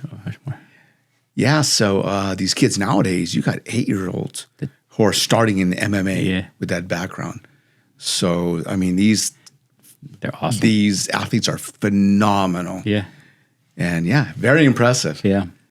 They're amazing. I told you, if my grandson fights, I'm shocked. They're awesome. Yeah, we have awesome, fantastic leaders that are running the California State Athletic Commission. Very supportive. It's awesome. I mean, I fight day when I'm going to go work fights. Yeah, it's like waking up on Christmas. Nice. Like, let's go. Getting all my stuff ready, and I'm cage side. I mean, it's so cool. It's the best. Yeah, backstage to what you love. Yeah, that's sick. Yeah. Dude, that's a gift, man. That's awesome. And you enjoy it. I am so happy. Yeah. Christmas. Yeah. And there's good people. Yeah. Yeah, the fighters, the coaches, the other officials, promoters. I mean, it's all good. I always point you out when I see you on TV. Every time I would see you on TV, I go, hey, there's David. And my kids are like, who? What? That's the sheriff. That's the sheriff. That's the sheriff. Yeah, there's a few of us. I'm talking a while back when you guys were always on TV, but there was a group of you guys. How cool is that? You guys are in the ring. That's badass. Like inside the ring. That's sick. Yeah. That's fun, no? Yeah, it's so fun. Yeah. So fun, especially the big events and like walking out with the fighter with the lasers and the music, the crowd's going crazy. And I'm just looking at this fighter who's in phenomenal shape. I mean, just superhuman abilities and strength. And we're going to go fight. We're going to go watch fight. Yeah, let's go. Yeah. Let's go. And the possibility that guy might lose. And because there's someone freaking better coming in the other side. Yeah. You just don't think it. But damn, you got the top and you get to see it firsthand. What do you do as soon as you get out of the ring? Do you get to stay there? You have to sit down and walk back out. Get back out. Multiple fights. So we could be assigned, multiple fights. So anyway, fighter gets out, gets checked out by a doctor. Then we move on to our next fighter. Yeah. So I may work 4 or 5 fights at a particular event. Yeah. So yeah. What do you do though? What's your actual job? It's called an athletic inspector. So you inspecting the way they're being prepared for their fight? Yeah. So basically, it's overseeing the health and safety of the fighters. Because I always see all these people standing around, and what are they doing? Because one guy's watching them put the tape on, one guy's watching put their face on, and all that stuff. There's persons watching every piece. That's what it is? Yes. Okay. Yeah. So the wraps, the gloves, the equipment inspection. Oh, you have to know exactly what's ruled. Oh yeah, absolutely. Then you maintaining control of the corner and the regulations that California state has. Water or juice or whatever they have in their bottles. Yeah, California is probably one of the strictest. Really? And it's all for the safety of the fighters. Yeah. So that's what it's all about, safety for them, the fairness. So it's different in Nevada. It's different in different states. So. Yeah, other ones are great, but I think California is the strictest. Strictest, okay. That's good. Yeah, in a good way, because these fighters are people. Yeah, right? Of course. And you only have a certain amount of years that you can actively fight. Father Time gets us all. Oh, yeah. So, it's a blast. I love the people I work with and the job. You miss being in the ring? I miss it, but I started realizing I'm 56 now. So I started realizing probably about like 40, the time, my timing, my speed, and specifically my recovery time has really diminished. Yeah. So I have no business trying to be in the ring with some of these killers in there. Oh yeah. None. They're better than I ever was. So I was at a fight recently, and one of the guys came over and said, "Hey, I like your beard, the gray. How do I get that?" And I said, "You got to earn this. This is something that life experience gives you." One thing I appreciate about you, David, is quick, dude. You're fucking quick. Yeah, I have to think of comebacks. You're already talking before the guy finishes his whatever put down. Quick. Yeah. It's true. Sometimes I can't pull the words back. Right? So I'm too candid and too brutally honest. How come all the brass is fat? It's like, Jesus. Who says that? We're really trying to grab it. Yeah. No. I know you weren't. Because I meant it. I know. I meant it. I appreciate at that time. I appreciate that, dude. I appreciate our relationship. I appreciate our time. I had so many good memories. Fuck, dude. I've told probably more me and you stories than any other partner. Really? Yeah. See, nodding. Yep. It's true. Yeah, I remember. Those are memories that are important. So I draw, right? Yeah, I remember. You drew for me. Do you remember when I had a complaint filed against me by another team member? Yep. So this guy was a deputy who always found a reason not to go to search warrants. Wasn't like active and didn't want to do all this stuff. But he made the mistake of telling us that prior to coming on the department, he worked at Chuck E. Cheese. And he was the dude that wore the rat costume. Yep. So he should have never told me that. No. So I knew it was a mistake when he said it. Yeah. Why would you tell me that? No, I tell anybody. Dumbass. Yeah. So whenever he didn't show up to a warrant, called in sick, and he was frequent. Like one time he said that he fell in the shower. Yeah. And remember our warrants, so we're serving at 07 in the morning, or if it's endorsed for night service. 3. Yep. And so anyway, fell in the shower. So I started drawing pictures, and I drew him falling in the shower, wearing the Chuck E. Cheese rat outfit, but with his head, with a big bump on it. And I started drawing him all over. I mean, different. Whatever excuse he had, I drew him doing that. Yeah. And I would put him. Most stations have glass boxes, and they put commendations in there. They, if you made an outstanding arrest or something, the write-up for it, they're gonna post it so everybody can see it. Right? Yeah. Somehow I got a key to it, and I started posting these drawings. I was there. I remember. So I couldn't remove them. How do I get in there? Yeah. Oh, he was trying to figure out, but we all knew he was an artist on the team. Oh, it was funny. Oh, it was hilarious. Oh, it was the best, dude. It was hilarious. Just the fun things that, most cops, most people in the public don't know this about cops. We're just people. Oh, the practical jokers, though. The practical joke. Dude. I could think of many things, but can't say it here. But Yeah. we did some fun things. Yeah, well, people play at their jobs too. But it's a different dynamic with like a team, like our team, 6-man team.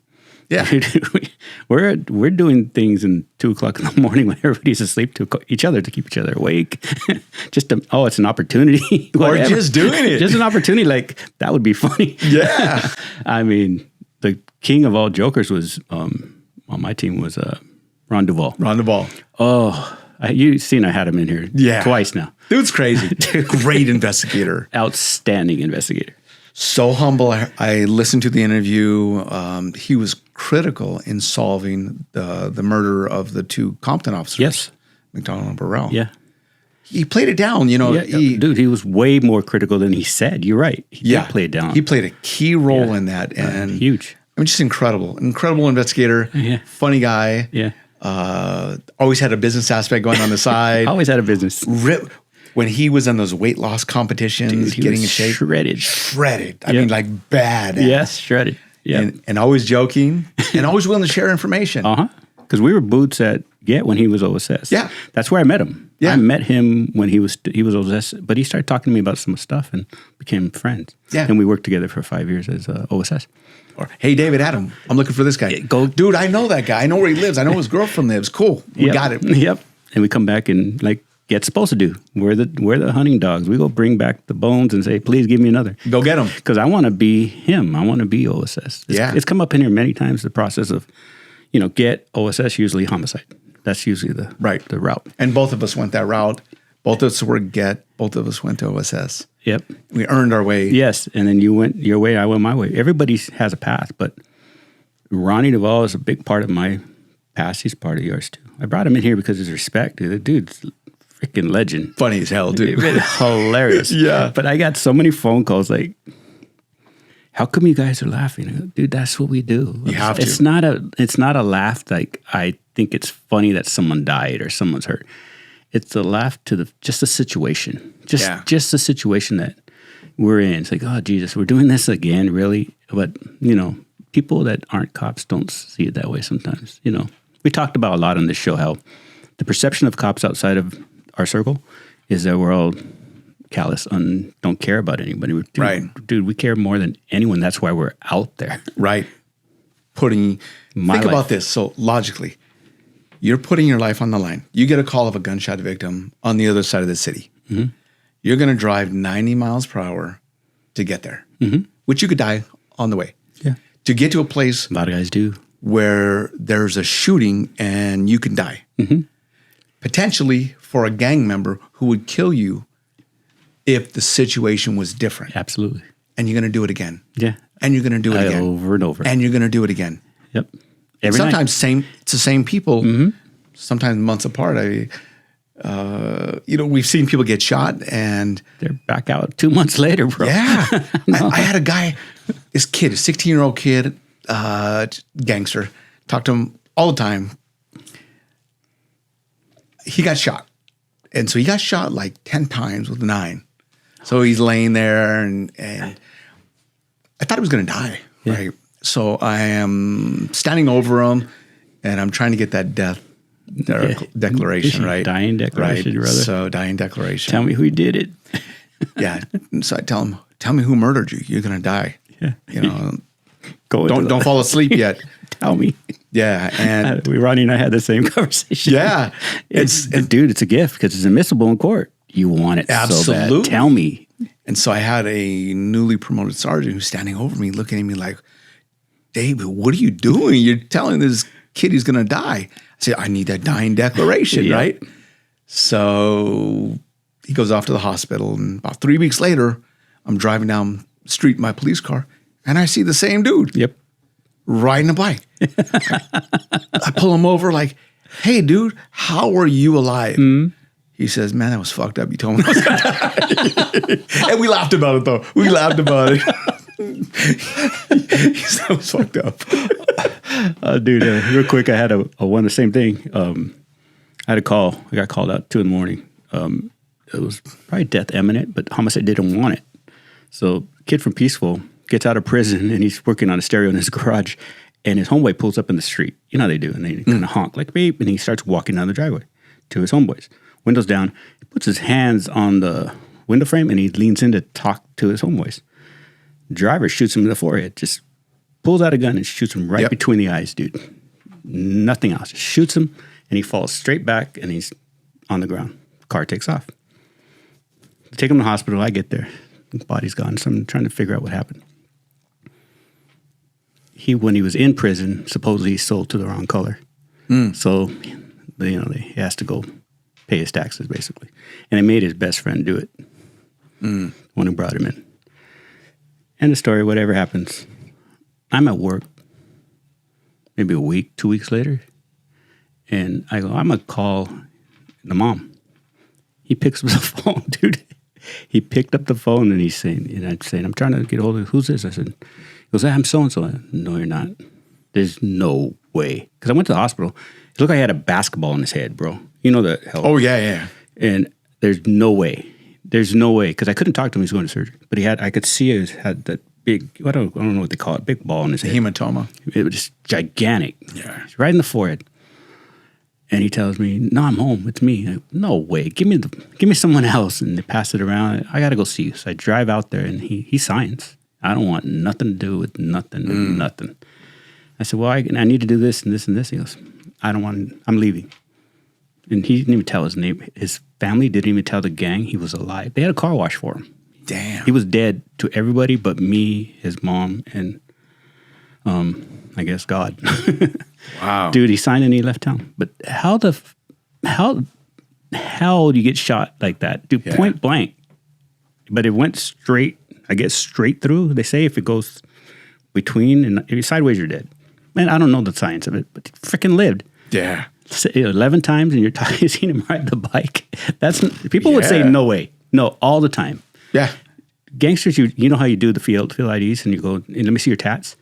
And they pull up their shirt, and there's holes all. They're like zippered up, dude. Yeah, this is when I got shot this time. This is where I got shot this time. Yeah, and you're still in the game. Yeah, craziness, man. Yeah, it's a crazy job, man. And people think that cops are calloused and and all that stuff. I was a training officer, and I had a trainee. It was Christmas Eve. And got a call to go to a house. And the call just said, go to the house, confirm that the Garcia family lives there, and then call the Mexican consulate. Nothing more. That was it. Really? Christmas Eve. Okay. So Mexican house. So typically Mexicans, us, celebrate Christmas Eve, right? Mm-hmm. And this is before cell phones. This is like 1996. Yeah. So I get to the house, knock on the door, and there's a bunch of cars out front. So I know that they're having a celebration. I hear the music on inside the house, celebrating Christmas Eve. So knock on the door, ask, is this the Garcia family? And yes. I said, well, I got a call to call up the Mexican consulate.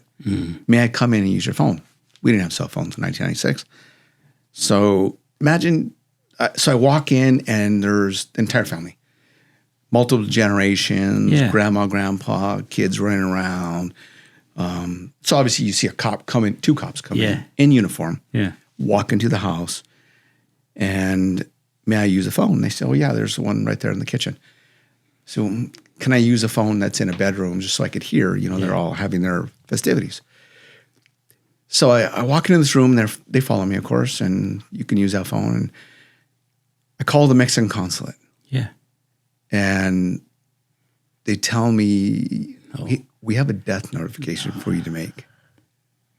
Adam. Those are the worst. Oh, man. It's come up in here many times. Yeah. It's the worst. It's the worst. So they tell me that they had a son who's 24. Oh, Jesus. His wife who is 23. A 1-year-old, a 2-year-old, and a 3-year-old. all died. Oh, car, plane. Car accident, they burned to death. Oh, Jesus. Now, mind you, I'm in this room And you have getting to this repeat that? information, and I'm looking. They don't know yet. They don't know. Yeah, exactly. I'm there to make the notification, but yeah. I didn't know. They suckered you into that? Jesus Dude. Christ. Yeah. How'd you handle it? Oh, man. I walked out, and I asked who the matriarch and the mate is of the family. Yeah. And then I asked everybody to gather around, and I told them. Dude. I've had to do them, and I remember all of them.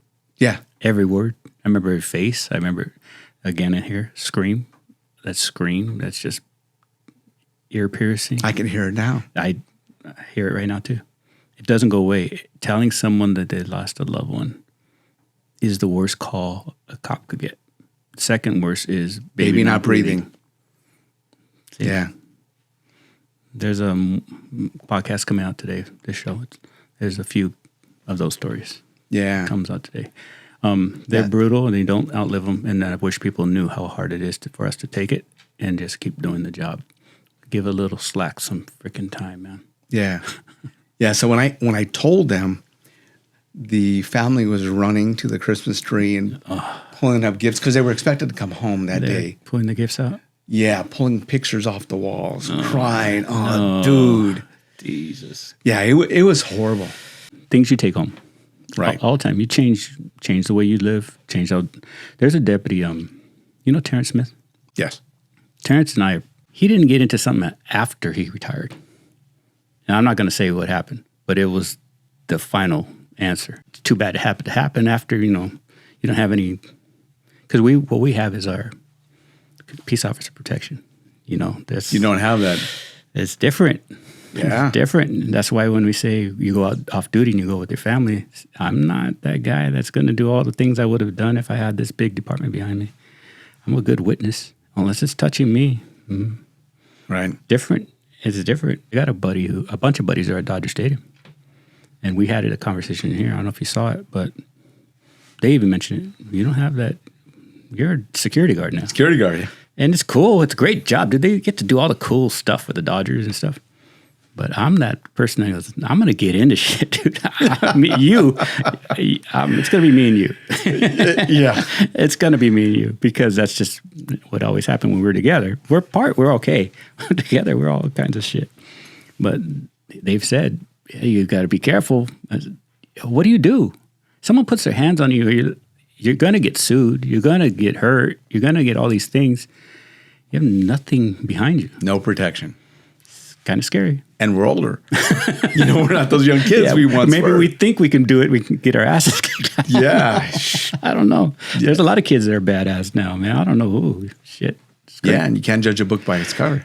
Yeah, and it's all fun anyways. They're just having fun trying to fill their retirement time. Yeah. But you're doing something you want to do. That's cool. So I know they want to do it, but this is something you had to take tests and process, and most people try it and can't get it. How did you do it? I started looking around at some of the lieutenants that supervised me. Like mentorship? Mentorship. Okay. Both good and bad. Any good ones? A lot of good ones. Name one. Name one. Can you? Liam Gallagher. Oh, yeah. Liam was a great lieutenant. Yep. Jimmy Hemmel. Oh, yeah. Eli Vera. Mm-hmm. Great. I can go on a list. Yeah, I mean, there's some really, they helped really you out and kind of showed you the ropes. Yeah. Good people out there that when I had questions, no problem calling up and asking for guidance. Yeah. So that's good. Oh, absolutely. So again, you had good people around you that helped you out. Always. Like I said, lieutenant to me was always out of reach for a lot of people. I've heard the complaints over and over. Just try and try and try. And then you can't do it. They're very, very picky. For you to do it, that's huge. I know you don't think so. You don't think so. But, dude, there aren't that many lieutenants comparatively. Yeah. But I think the deputy job is the hardest. Yeah. Sergeant's job, I think it's the worst because you get the most shit. You're like in between. Yeah. But deputy job's the hardest. Yeah. Majority of guys stay at sergeant. Will never be a lieutenant. And we'll test hundreds of times.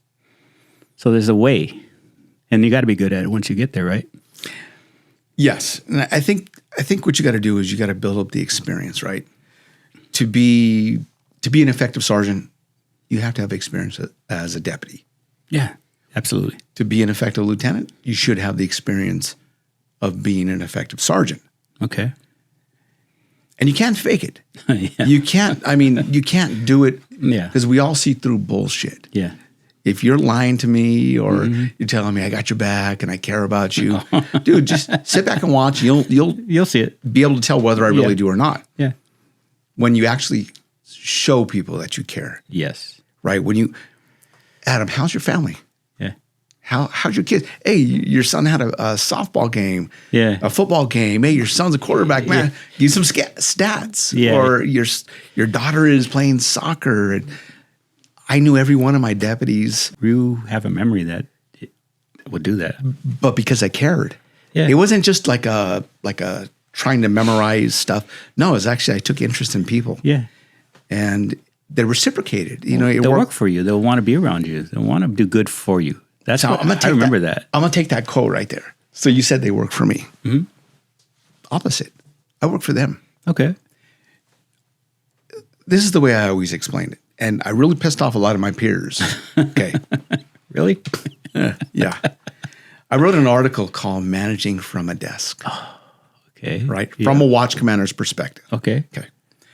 So I worked some really, really good stations. I trained out of Norwalk. I worked Compton. I worked Lenox. I worked Century. I worked East LA. So I was around some really, really superstar deputies. Mm-hmm. And I would go 10-8. Sergeant, lieutenant. I'm 10-8 in the field just like everybody else because you forget. Yeah.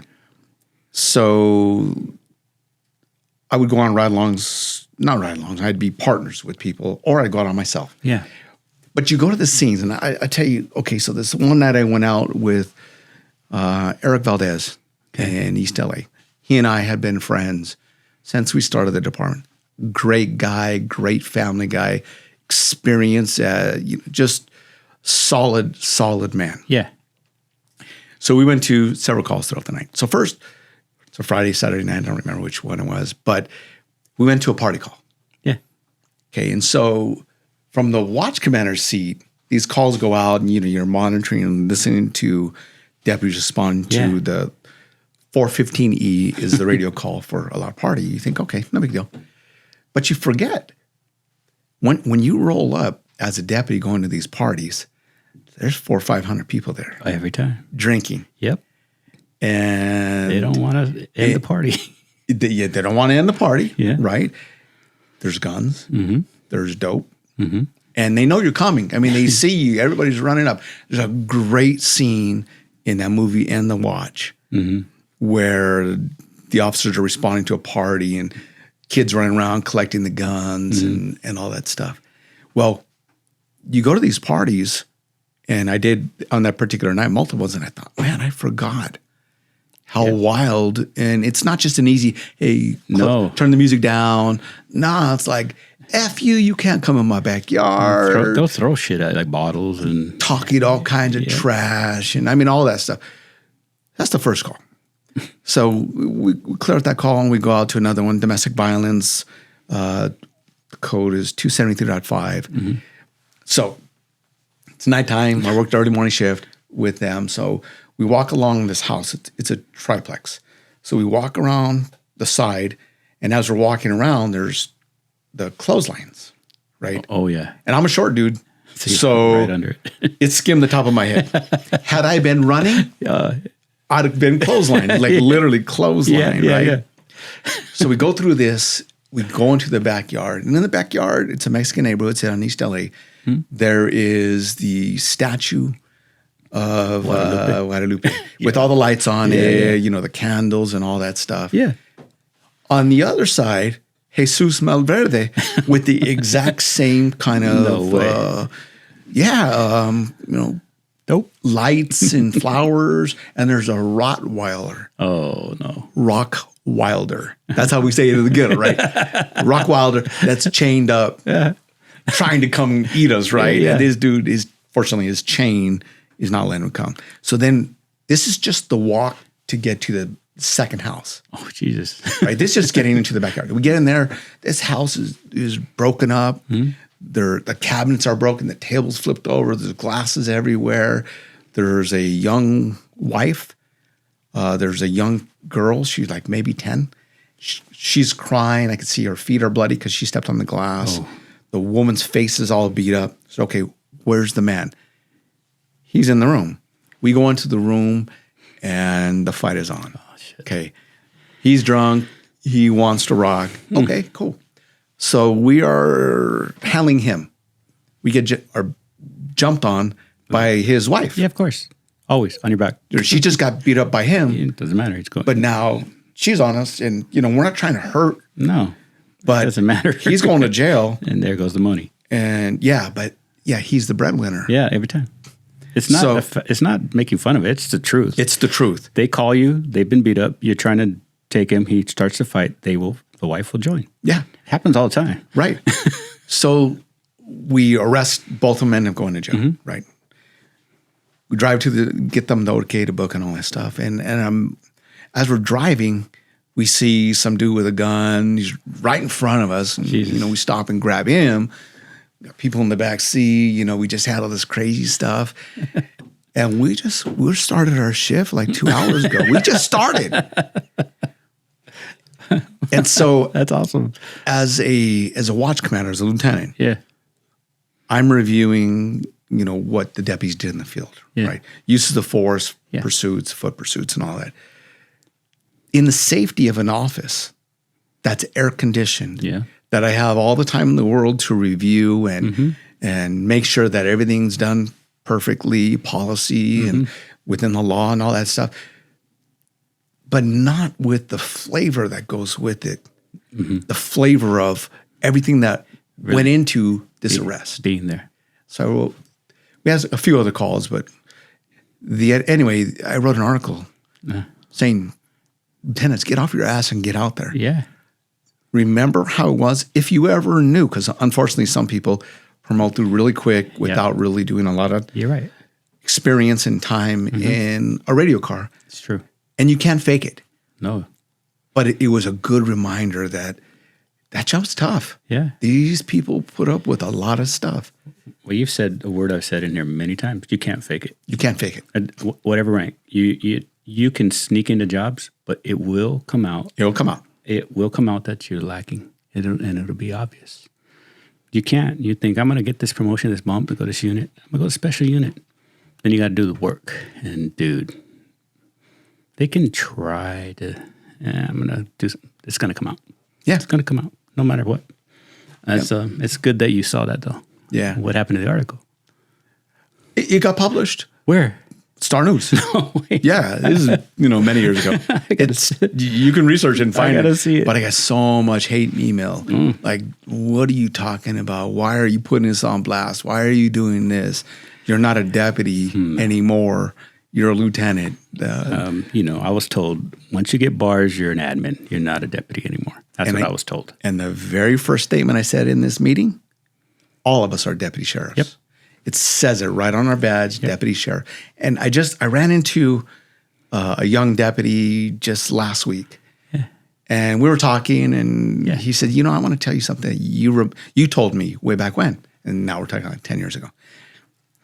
He said, one sheriff, everybody else a deputy. Yeah. He said that always stuck with me. Yeah. He says, now I'm a field training officer, and, I tell people that as well. I said, because it's the truth. It is. It's the truth. If a woman, like say a mom, right? She has kids.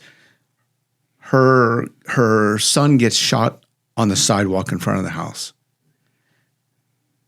Does she care who the sheriff is? No disrespect to any rank. No. Does she care who the undersheriff, assistant sheriff, division chief, commander, captain, lieutenant? No. She cares about the deputy and the sergeant, because the sergeant may get there first. Keep that in mind. Yep. That is the most demanding position and the face of the department. Absolutely. They're the ones that are filmed every day. They're the ones who are keeping our people safe out there, including us. Yeah. We are retired. We're off duty, all that stuff. Yeah. They are the ones protecting us. Yeah. they're the ones that deserve the accolades. Absolutely. We can't forget that. Yeah. Well, we can't. And I don't care what rank you are. I'm going to key what you just said and take it a little bit further. One of my biggest complaints was cops having problems with other cops. Like, I don't like him from that station. I don't like him from that department. Or we don't talk to that guy. Or he worked 3,000. He didn't work 2,000. I hate that clique shit. I'm going to say, you can give me all the hate you want, dude. I freaking hate that clique shit. Because what you just said clicked it. Because when I was on a call by myself or with a partner and it went shitty, I didn't give an F who showed up to help. I didn't care if he was wearing my tan and green or he was wearing purple. I could care less. He was helping me. And I know the same way. When I showed up to some stuff, other departments, I was an angel of God, dude, because they were getting the shit kicked out of them from another department. And now I can save them. I think that's important. I think it's super important. Who cares? Who cares? Lieutenant, sergeant? I know a lot of lieutenants and sergeants that go 10-8. Dude, all the time. Mm-hmm. I used to love them. And dude, where does their status go? From the line deputies? That's the lieutenant, man. Instant.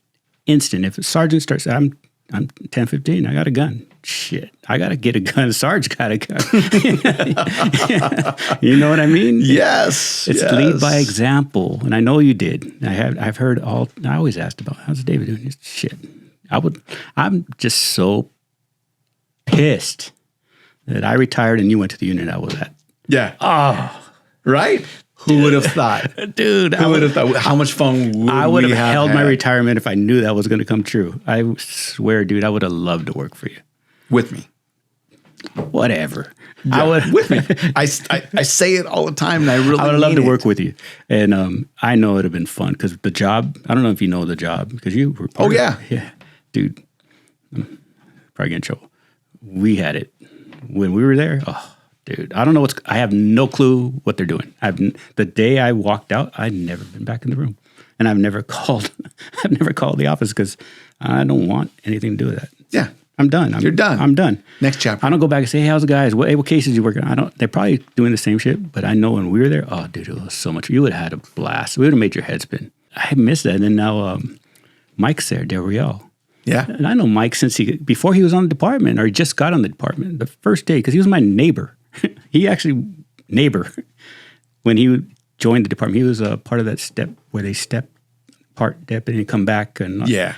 So we talked about it. He's Vinny Ramirez's son-in-law. Son-in-law. Yeah, I know Vinny very well. So, I would have been captain. Oh, my God. Good on him. Good on Mike. He earned it. Yeah, but working with him, it would have been amazing. I mean, it was so cool. And you just brought a name up, Vinny Ramirez. Oh, yeah, I love Vinny. So Vinny is one of the most influential supervisors I've ever worked for. He recruited me to the gang enforcement team. Yeah. He led by example. He and I still have coffee, maybe once every 2 months. Yeah, I see him. Tell him said hi. Absolutely. In fact, I'll see if he wants to come on this. That would be awesome. He's the most humble, great man, badass, knowledgeable cop. I hold Vinny in the highest regard. I'm glad. I do too. Highest regard. I can give you some Vinny stories. I told you his daughter was my neighbor.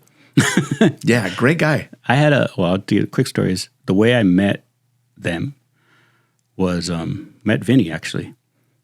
Somebody burgled their house. Right next door, dude. We never had a burglar in the neighborhood. No. And somebody burgled their house. And called Vinny. Said, hey, dude, there's ALT, this is going on. Your window is broken. He goes, hold on. He came, dude, he drove from where he lives. You know where he lives. And he and I cleared the house, dude. We cleared the house together, and he's like, well, I'm Vinny, basically. I'm like, hey, nice to meet you, LT. A month later, he goes, I got this job at Sentry. It's not the coolest job, but I need someone to fill it. It's at the Clear Task Force. So he needed a person for that. And Juan Chavez left, so I took his spot. Good guy, too. Oh, love Juan. Sat next to each other in the academy. They got some Juan stories all day. The job took that, Vinny left. And then the captain also said, I know the story. And he left. Like, Jesus, I'm screwed here. No one's going to know that that deal was made. I had a blast in Century. Great time. Good dudes. Good dudes. And Liam was there too. Oh, yeah. So Liam's kind of the reason why he said, dude, don't worry, we'll take care of you. And so I apply, and Rifkin says, don't worry. Paul Denny told me what was up. So, oh, good. You're good. Solid. Dude, that never happens. Never happens. So I sit in my interview, and across from me is Tony Velasco. Oh, yeah. Tony V. Senior? Junior? He was senior. Tony V, OG.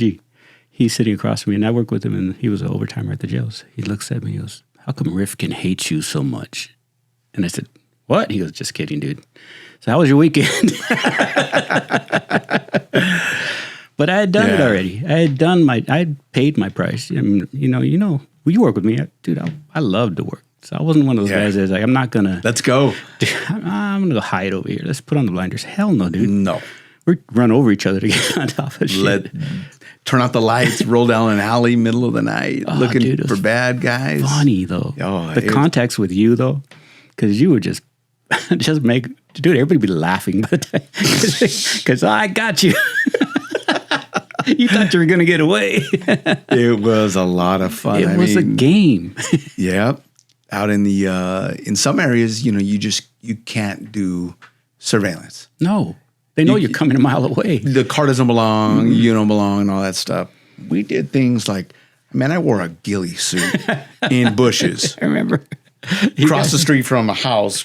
I had a radio on, but I'm in a ghillie suit in bushes, middle of the night. Calling out. Another one, I climbed up on some gangster's roof that was cat-a-corner from my Target house. No way. Yeah, man. I'm up, it's non-friendly house, as we called them. Mm-hmm. Calling the ball. Yeah, they're slinging dope. So, hey, I love it. Car, leave it this way. I'm up on a roof. Think about that, man. Cops up on your roof. You don't even know, and they're doing surveillance. Oh, we did everything. That's what was good about that team, because we would figure shit out. We wouldn't just go, we're just going to wear the rubber off the tires. No, they see us, they run. Okay, where are they running? Where are they coming from? I remember getting out of the car. What is that street? It's named after a woman right there off of Valley. Doris or something. Gloria something. Gloria Huerta. I don't know. Right by the little mini mall. Right there. Yeah. We got out and parked at the mall. And we walk, like, I don't know how back houses, front houses, and we come out and we're standing behind them. Oh, so cool. It was. Watch the sale. I mean, Angel was there too. Watch the hand to hand. He's a good cop. Oh, great cop. And Angel, he's looking at me and like, dude, did you just see that? Because they didn't believe we were there, I guess. He looks at us and keeps making the deal. Right. Full uniform. Green shirts. Full uniform. And he sells the dope and then snatched him up. And I was surprised. Like, shit. Right in front of us. Right in front of us.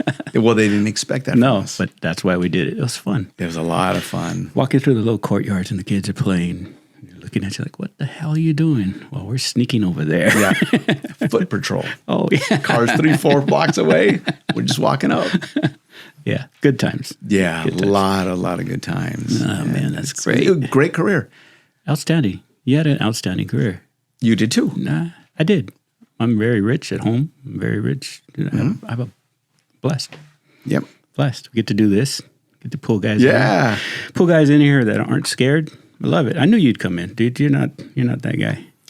You just got to be careful with me. You just got to be careful with me because I won't pull back. No. That's why I want that here. And I've had many things said here that I beep. Because we try not to use names, unless it's who cares? Because there are some who cares. I'm going to give a hell what he says. Most of the time it's not names. It's just people. That person, this person. And most of us know who they're talking about without mentioning the name. Yeah, you're right. You're right. But I try to give props to like the Liams and those people because they deserve it. Yeah, and the Vinnies, I owe them. Danny Figueroa. I owe them all. There's so many. Dan Bonner, he was a senior in the jails. Yeah, dude. Jimmy Hollingsworth. Jesus. Great dude, names, I mean, we can come up with names all day long of people that helped us in our careers. There's one person, I know I mentioned some great names, but there's one person I would give my right arm to get in here, and that would be Dwayne Harris. Dwayne is the man. He took care of me. Yeah. Took care of me. A lot of us. Yeah. A lot of us. But another one of those, I want to be like him. Yeah. Because he always had the best personality, the best, what do you call it, demeanor. He never got out of control. He never got mad. Nope. Very well-spoken, but huge influence. Huge influence. He sat on my panel when I interviewed for O.S.S. Did he really? Yeah. How'd he go? Oh, very well. Yeah. What's Dwayne? He sees workers. Yeah, you already established your reputation in Get. Yeah. Right? That's the proving grounds to go on to O.S.S. Yeah. That's the way it was. Yeah. And you get that kind of guy, he's going to take care of you. Yeah. And if you ever watch this, I don't know which one it was, where I think it was Dan Light, the first episode I did. I had my Dwayne story where he got mad because I came to his team. You got mad? Yeah, he didn't want me on his team. He got pissed. When I got promoted, they sent me to Norwalk. First station out of the boot. I was going from Century to Norwalk. He was a sergeant at Norwalk. I walk in the door and he's pissed. He goes, "I'm just going to tell you, I didn't want you on this team." He wanted somebody else, and He asked for someone else. He didn't know me. I never met him. Never, ever met him. I met him that day. Thanks. At least he was honest with you, right? Yeah. Oh, dude. 5 years later, we're best friends. Sure. But that first moment, I had teased him about it. I go, "Dwayne, remember when you didn't want me on your team?" He goes, "Fuck, why you bring that shit up?" Because I kicked ass for the guy, dude. I killed it in Norwalk. Well, I'm not going to mention other names, but I killed it in Norwalk, dude. I had a blast. Yeah, you had a hell of a reputation. It was fun. It was fun. It wasn't work, dude. Yeah. Taking bad guys to jail was fun. Right. I enjoyed the hell out of it, and Sarge loved it. And I wish he was here. Great man, would have had some great stories to tell. Yeah. They took him way too soon. Way too soon. Unfair. Yeah. Unfair. Yeah. You just, yeah. That one hurt. Oh, it still hurts. That's one that, you hear it all the time, but that one still hurts. Yeah. Because I have some contact with the social media stuff, and I see stuff, and I'm like, oh, man, miss him. Yeah.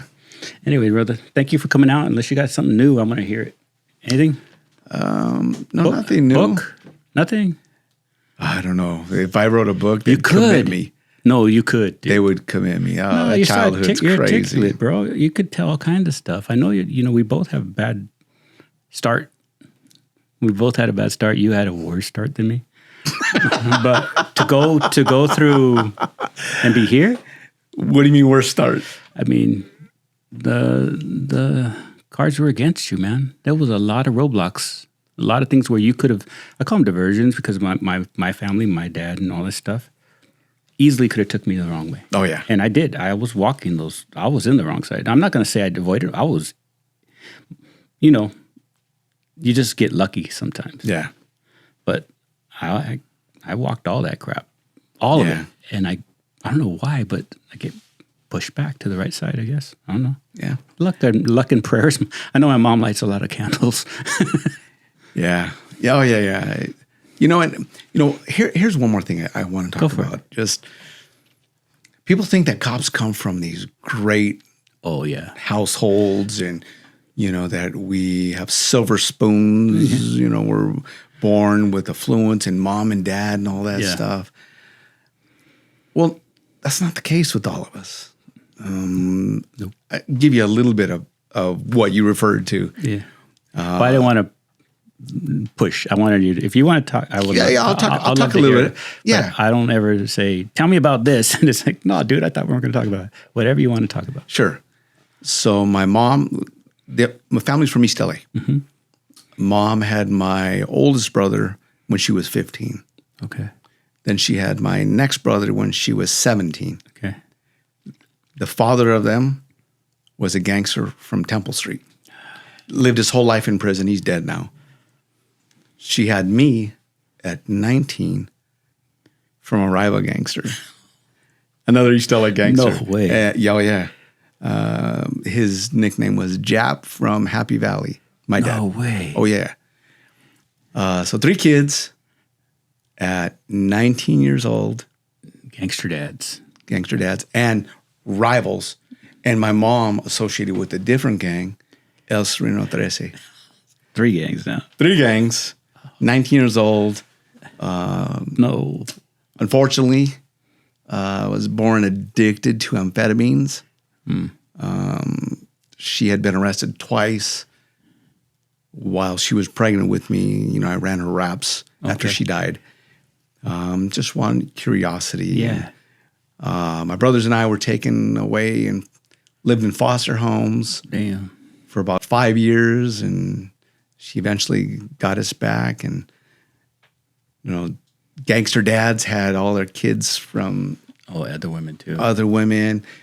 I had a sister. So my biological dad, so I don't call him dad because he wasn't there to raise me. Of course. Right. So I call him biological dad. Yeah. So he committed suicide when I was 9. Jesus. Right. And he was in and out of my life. But he had 2 women pregnant at the same time. My mom and another lady named Alma. She went by the nickname Penny. Her name was my half-sister, Davida. Okay. So you're going to keep them close. Yeah, and I have another brother named David and another brother named David. So there's a lot of Davids, like George Foreman, I guess. Right? Yeah. He liked his name. Yeah. So, you talk about, you know, the tough life and all that stuff. My sister, Davida, she was murdered.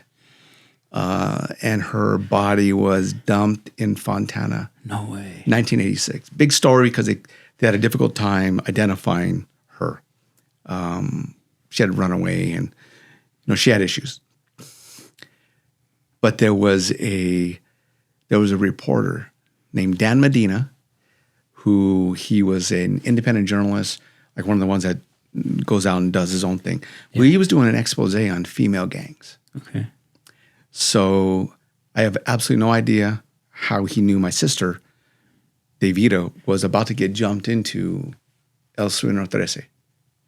So about 6 months prior to her getting jumped in, he had a camera crew following around. So he filmed her hanging out, getting ready for parties. No way. Hanging out with the fellas, playing softball. They're drinking beer, just being, you know, regular teenagers. They're gangsters, but they were at San East LA, and you know, they were just being young kids. Then Dan recorded her getting jumped into the gang. Oh shit! It's on tape. No, it's on tape, right? And I saw this video after she was murdered. I saw the video because they played a short expose on it. Yeah. So 6 months after getting jumped in, she was killed, and then her body was dumped. Huge story. So now fast forward, I'm a deputy. I'm going to gangs. And I'm in that 40-hour gang and subculture class, and they showed the video. They did. They showed the video, right? So I'm sitting there and I'm watching this, and you know, it starts stirring up these emotions. And there's another deputy. It's all deputies in the class. He says something stupid, like, "Look at these stupid bitches fighting over these gangs and all that stuff." Oh no! I stood up, said, "Motherfucker, I'll beat your motherfucking ass right here. That's my sister.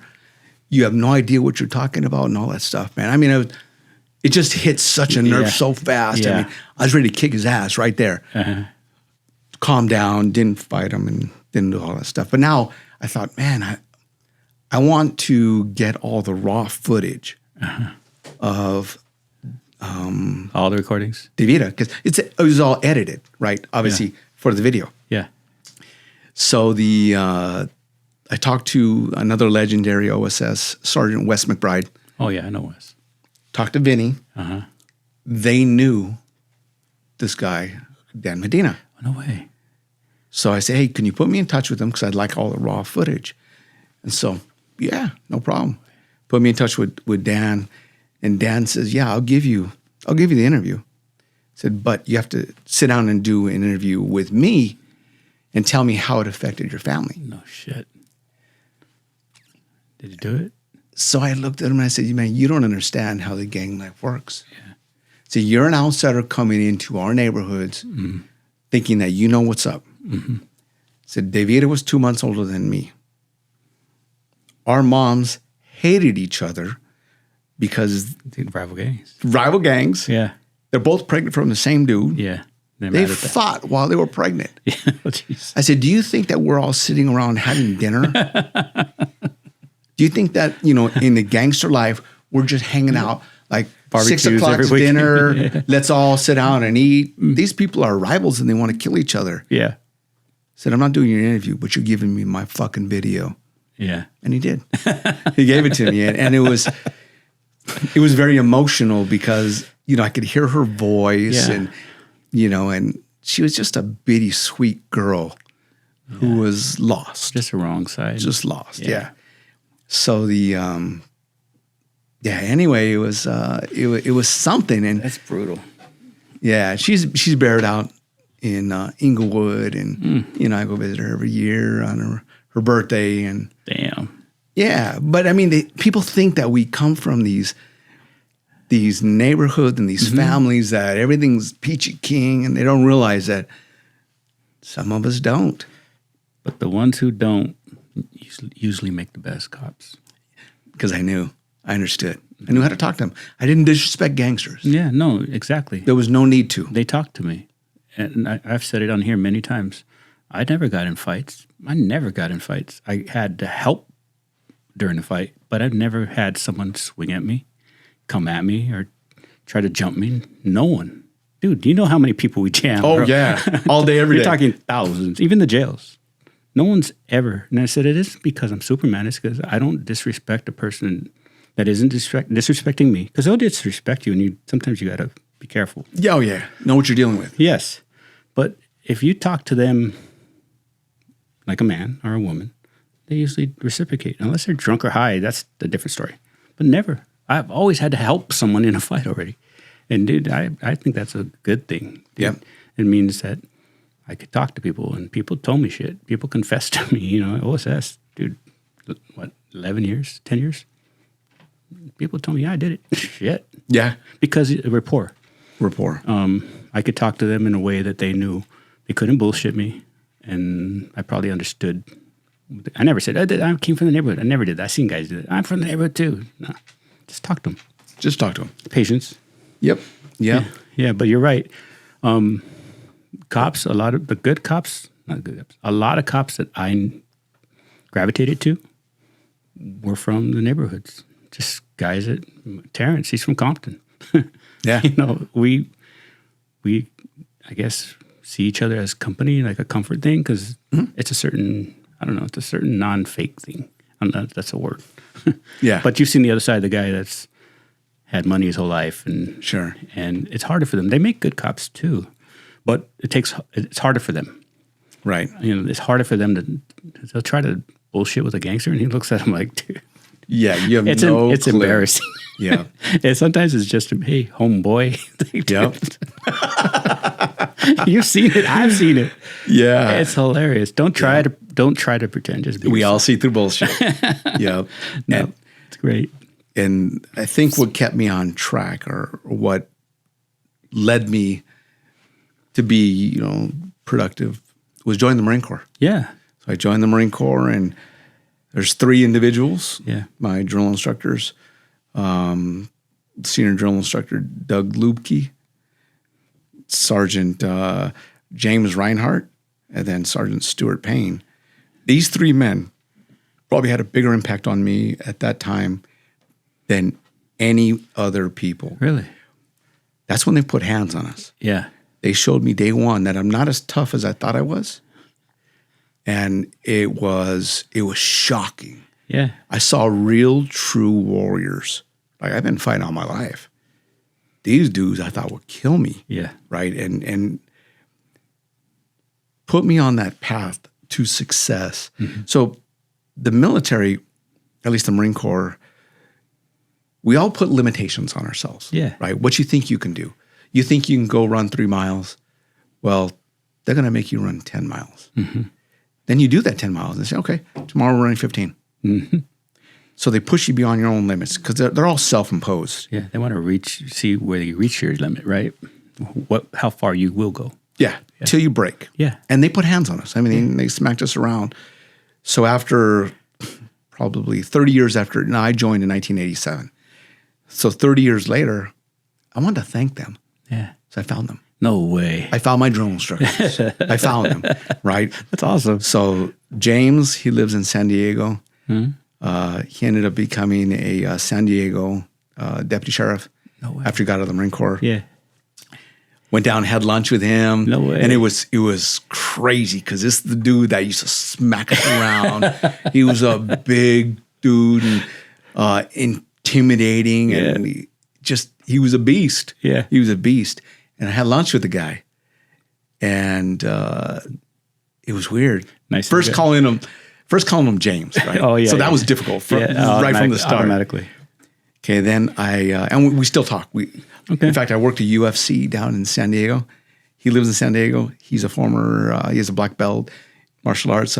Hey, James, how would you like to come to the way. Yeah, so took him to a UFC. Yeah, nice. We were out hanging out. It's just so weird to be able to hang out with this guy. Yeah. Stuart Payne, he lives in San Diego as well. Went out and had lunch with him a couple of times. I mean, just a great guy. But Doug Lukey, he was the senior drill instructor.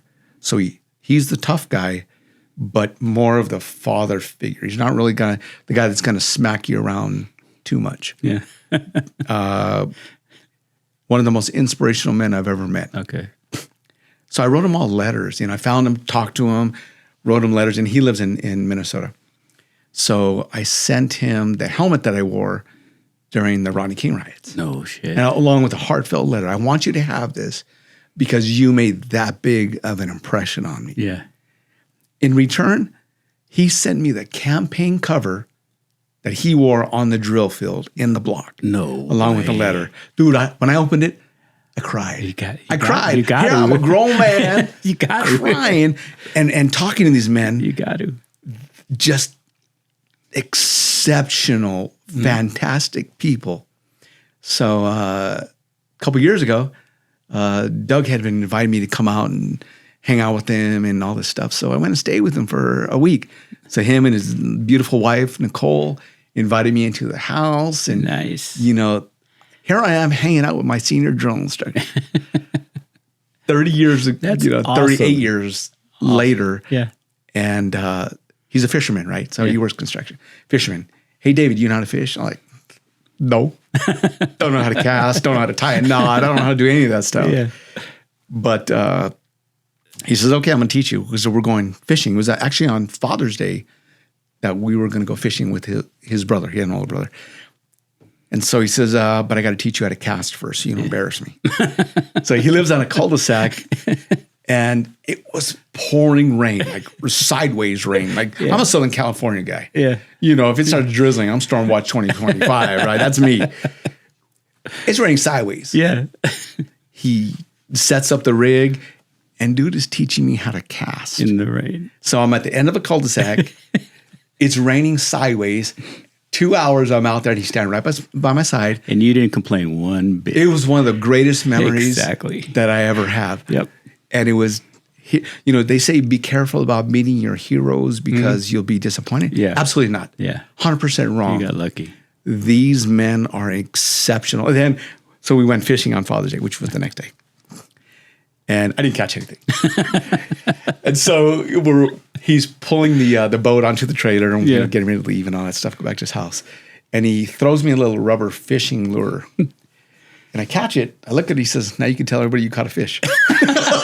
What a great guy. What a great line. What a great guy. I mean, we still talk all the time. That's the best line. I am so going to steal that. It was fantastic. That's so amazing. These three men had the biggest impact on me, and I needed them. And they steered me into that path. That's so cool. Towards being not a knothead, not as much of a knothead. Yeah, they took care of you. So I'm grateful to them. Well, I have to ask real quick then, which one of them took you to the drain tunnel and beat your ass? Do you remember a lot? I remember our time, man. Okay. So I was a squad leader in boot camp, and we went out to Edson Range. And at the range, you have these ranges that are 500 yards. So to get from where the shooting line is, the firing line, to where the targets are, it's called the butts. Okay. 500 yards. And there's a tunnel that you go in there so you could obviously get back there without getting shot, live fire over. Yeah. And so I was real cocky. I'm leading my squad, and there's rivalries between platoons. So I was platoon 1027, Charlie Company 1027. On the range also was 1026 and 1025. We hate them. They hate us for no other reason. Just we're the best, you're not. Yeah. So I screamed out to them, and you're going to have to bleep this. I don't know, but it's been said 1025 is damn good. And my drill instructor looked at me. It was Reinhardt. Who said that? Sir, this private said it, sir. He already knew. He recognized my voice. I'm standing right up front. He just wanted to see if I'd fess up. So he calls a drill instructor from 1025 over there to me. And he says, you two are going to go into that tunnel. And I'm thinking, oh, hell no. This dude's going to kill me. Right? This dude is going to kill me. And I'm looking at all the recruits from 1025, right? Yeah. So he circles all around me, just me. I got a whole platoon of other recruits that are enemy status around me. Says, say it again. I looked back at my drill instructor, and I said it as loud as I could. I don't know, but it's been said 1025 gives damn good. I was looking right at the drill instructor. That dude grabbed me by my neck, and mind you, I was a really, really thin dude. I was like 125, 130. Jesus. So he grabs me, and this dude drags me into that butts tunnel. He's shaking me. It's corrugated steel all along this tunnel. That. And he's pounding me up against this wall, this other drill instructor. And he says, run. You got 60 seconds to run all the way there and all the way back. And I'm thinking, holy shit. If I was the Flash, I couldn't do it. But I'm trucking, man. I'm trucking. I'm running I'm about 2/3 of the way down. I'm thinking, he won't know. He won't know if I ran all the way. Well, what I didn't know, there was another drill instructor on the other side that was supposed to see me, right? So I run back, and that dude kicked my ass in that tunnel before he let me out. I come out, I'm all lumped up and all this shit. Did I learn? No. But I got legendary status in my platoon that day. You were the man. Stupid. Man, I haven't thought about that in 30 years, Adam. You told me in the car, dude, and I was laughing like dude, I've done some stupid things. No, we had fun times, and you told me some fun-ass stories, because I remember a lot more than that. But I got to be careful. Maybe episode 2. Maybe, dude, I would love for you to come back as many times as possible. Anytime. Yeah. Anytime. It's always great. And I know you'll be, I got more. Like, here's the next batch. Yeah. Here's the next batch. I just don't want to have someone commit me 5150. Nah, man. You got to have fun. We had fun. You had fun. Marines, I know at the time you're getting your ass kicked. The story later is fucking hilarious, dude. I know. There's a story of joining the sheriff's department, and then I got to find this guy that smashed your head on the car. Dude, these are the best. And I've repeated them. I just want you to know, my family knows you, dude. They know your stories. I'm boys. Humbled. I have 3 sons, and they know all your stories. I'm humbled. No, dude. I'm humbled. I've done some really stupid and crazy things that are hilarious looking back. No. That's fun. They're all fun. We had a good time. And I really want you to come back. Seriously. Absolutely. Yeah, for sure. For sure. All right. Another thing I always say is, if you got somebody else, bring it in. And then if you have anybody that needs to talk, somebody that doesn't usually talk, bring them out too. Sure. I'm trying to do this for the guys so they have an outlet. So, and it's important. Very much so. That's something we don't talk about. I have links in my bio for guys that need to talk. It's there. There's some resources that guys can tap on and maybe get some help. Excellent. It's a lot about that. There's a lot about that. In some other shows, we went into it. It's pretty obvious by now. Yeah. But guys can come in and say whatever they want. I don't care. I don't care. I think you know me. Well, I don't give a shit. Oh, yeah. We had a blast, brother. Right. I know exactly what you're all about. All right, brother. It's good seeing you. Adam, thank you, man. Thank you so much. Thank you.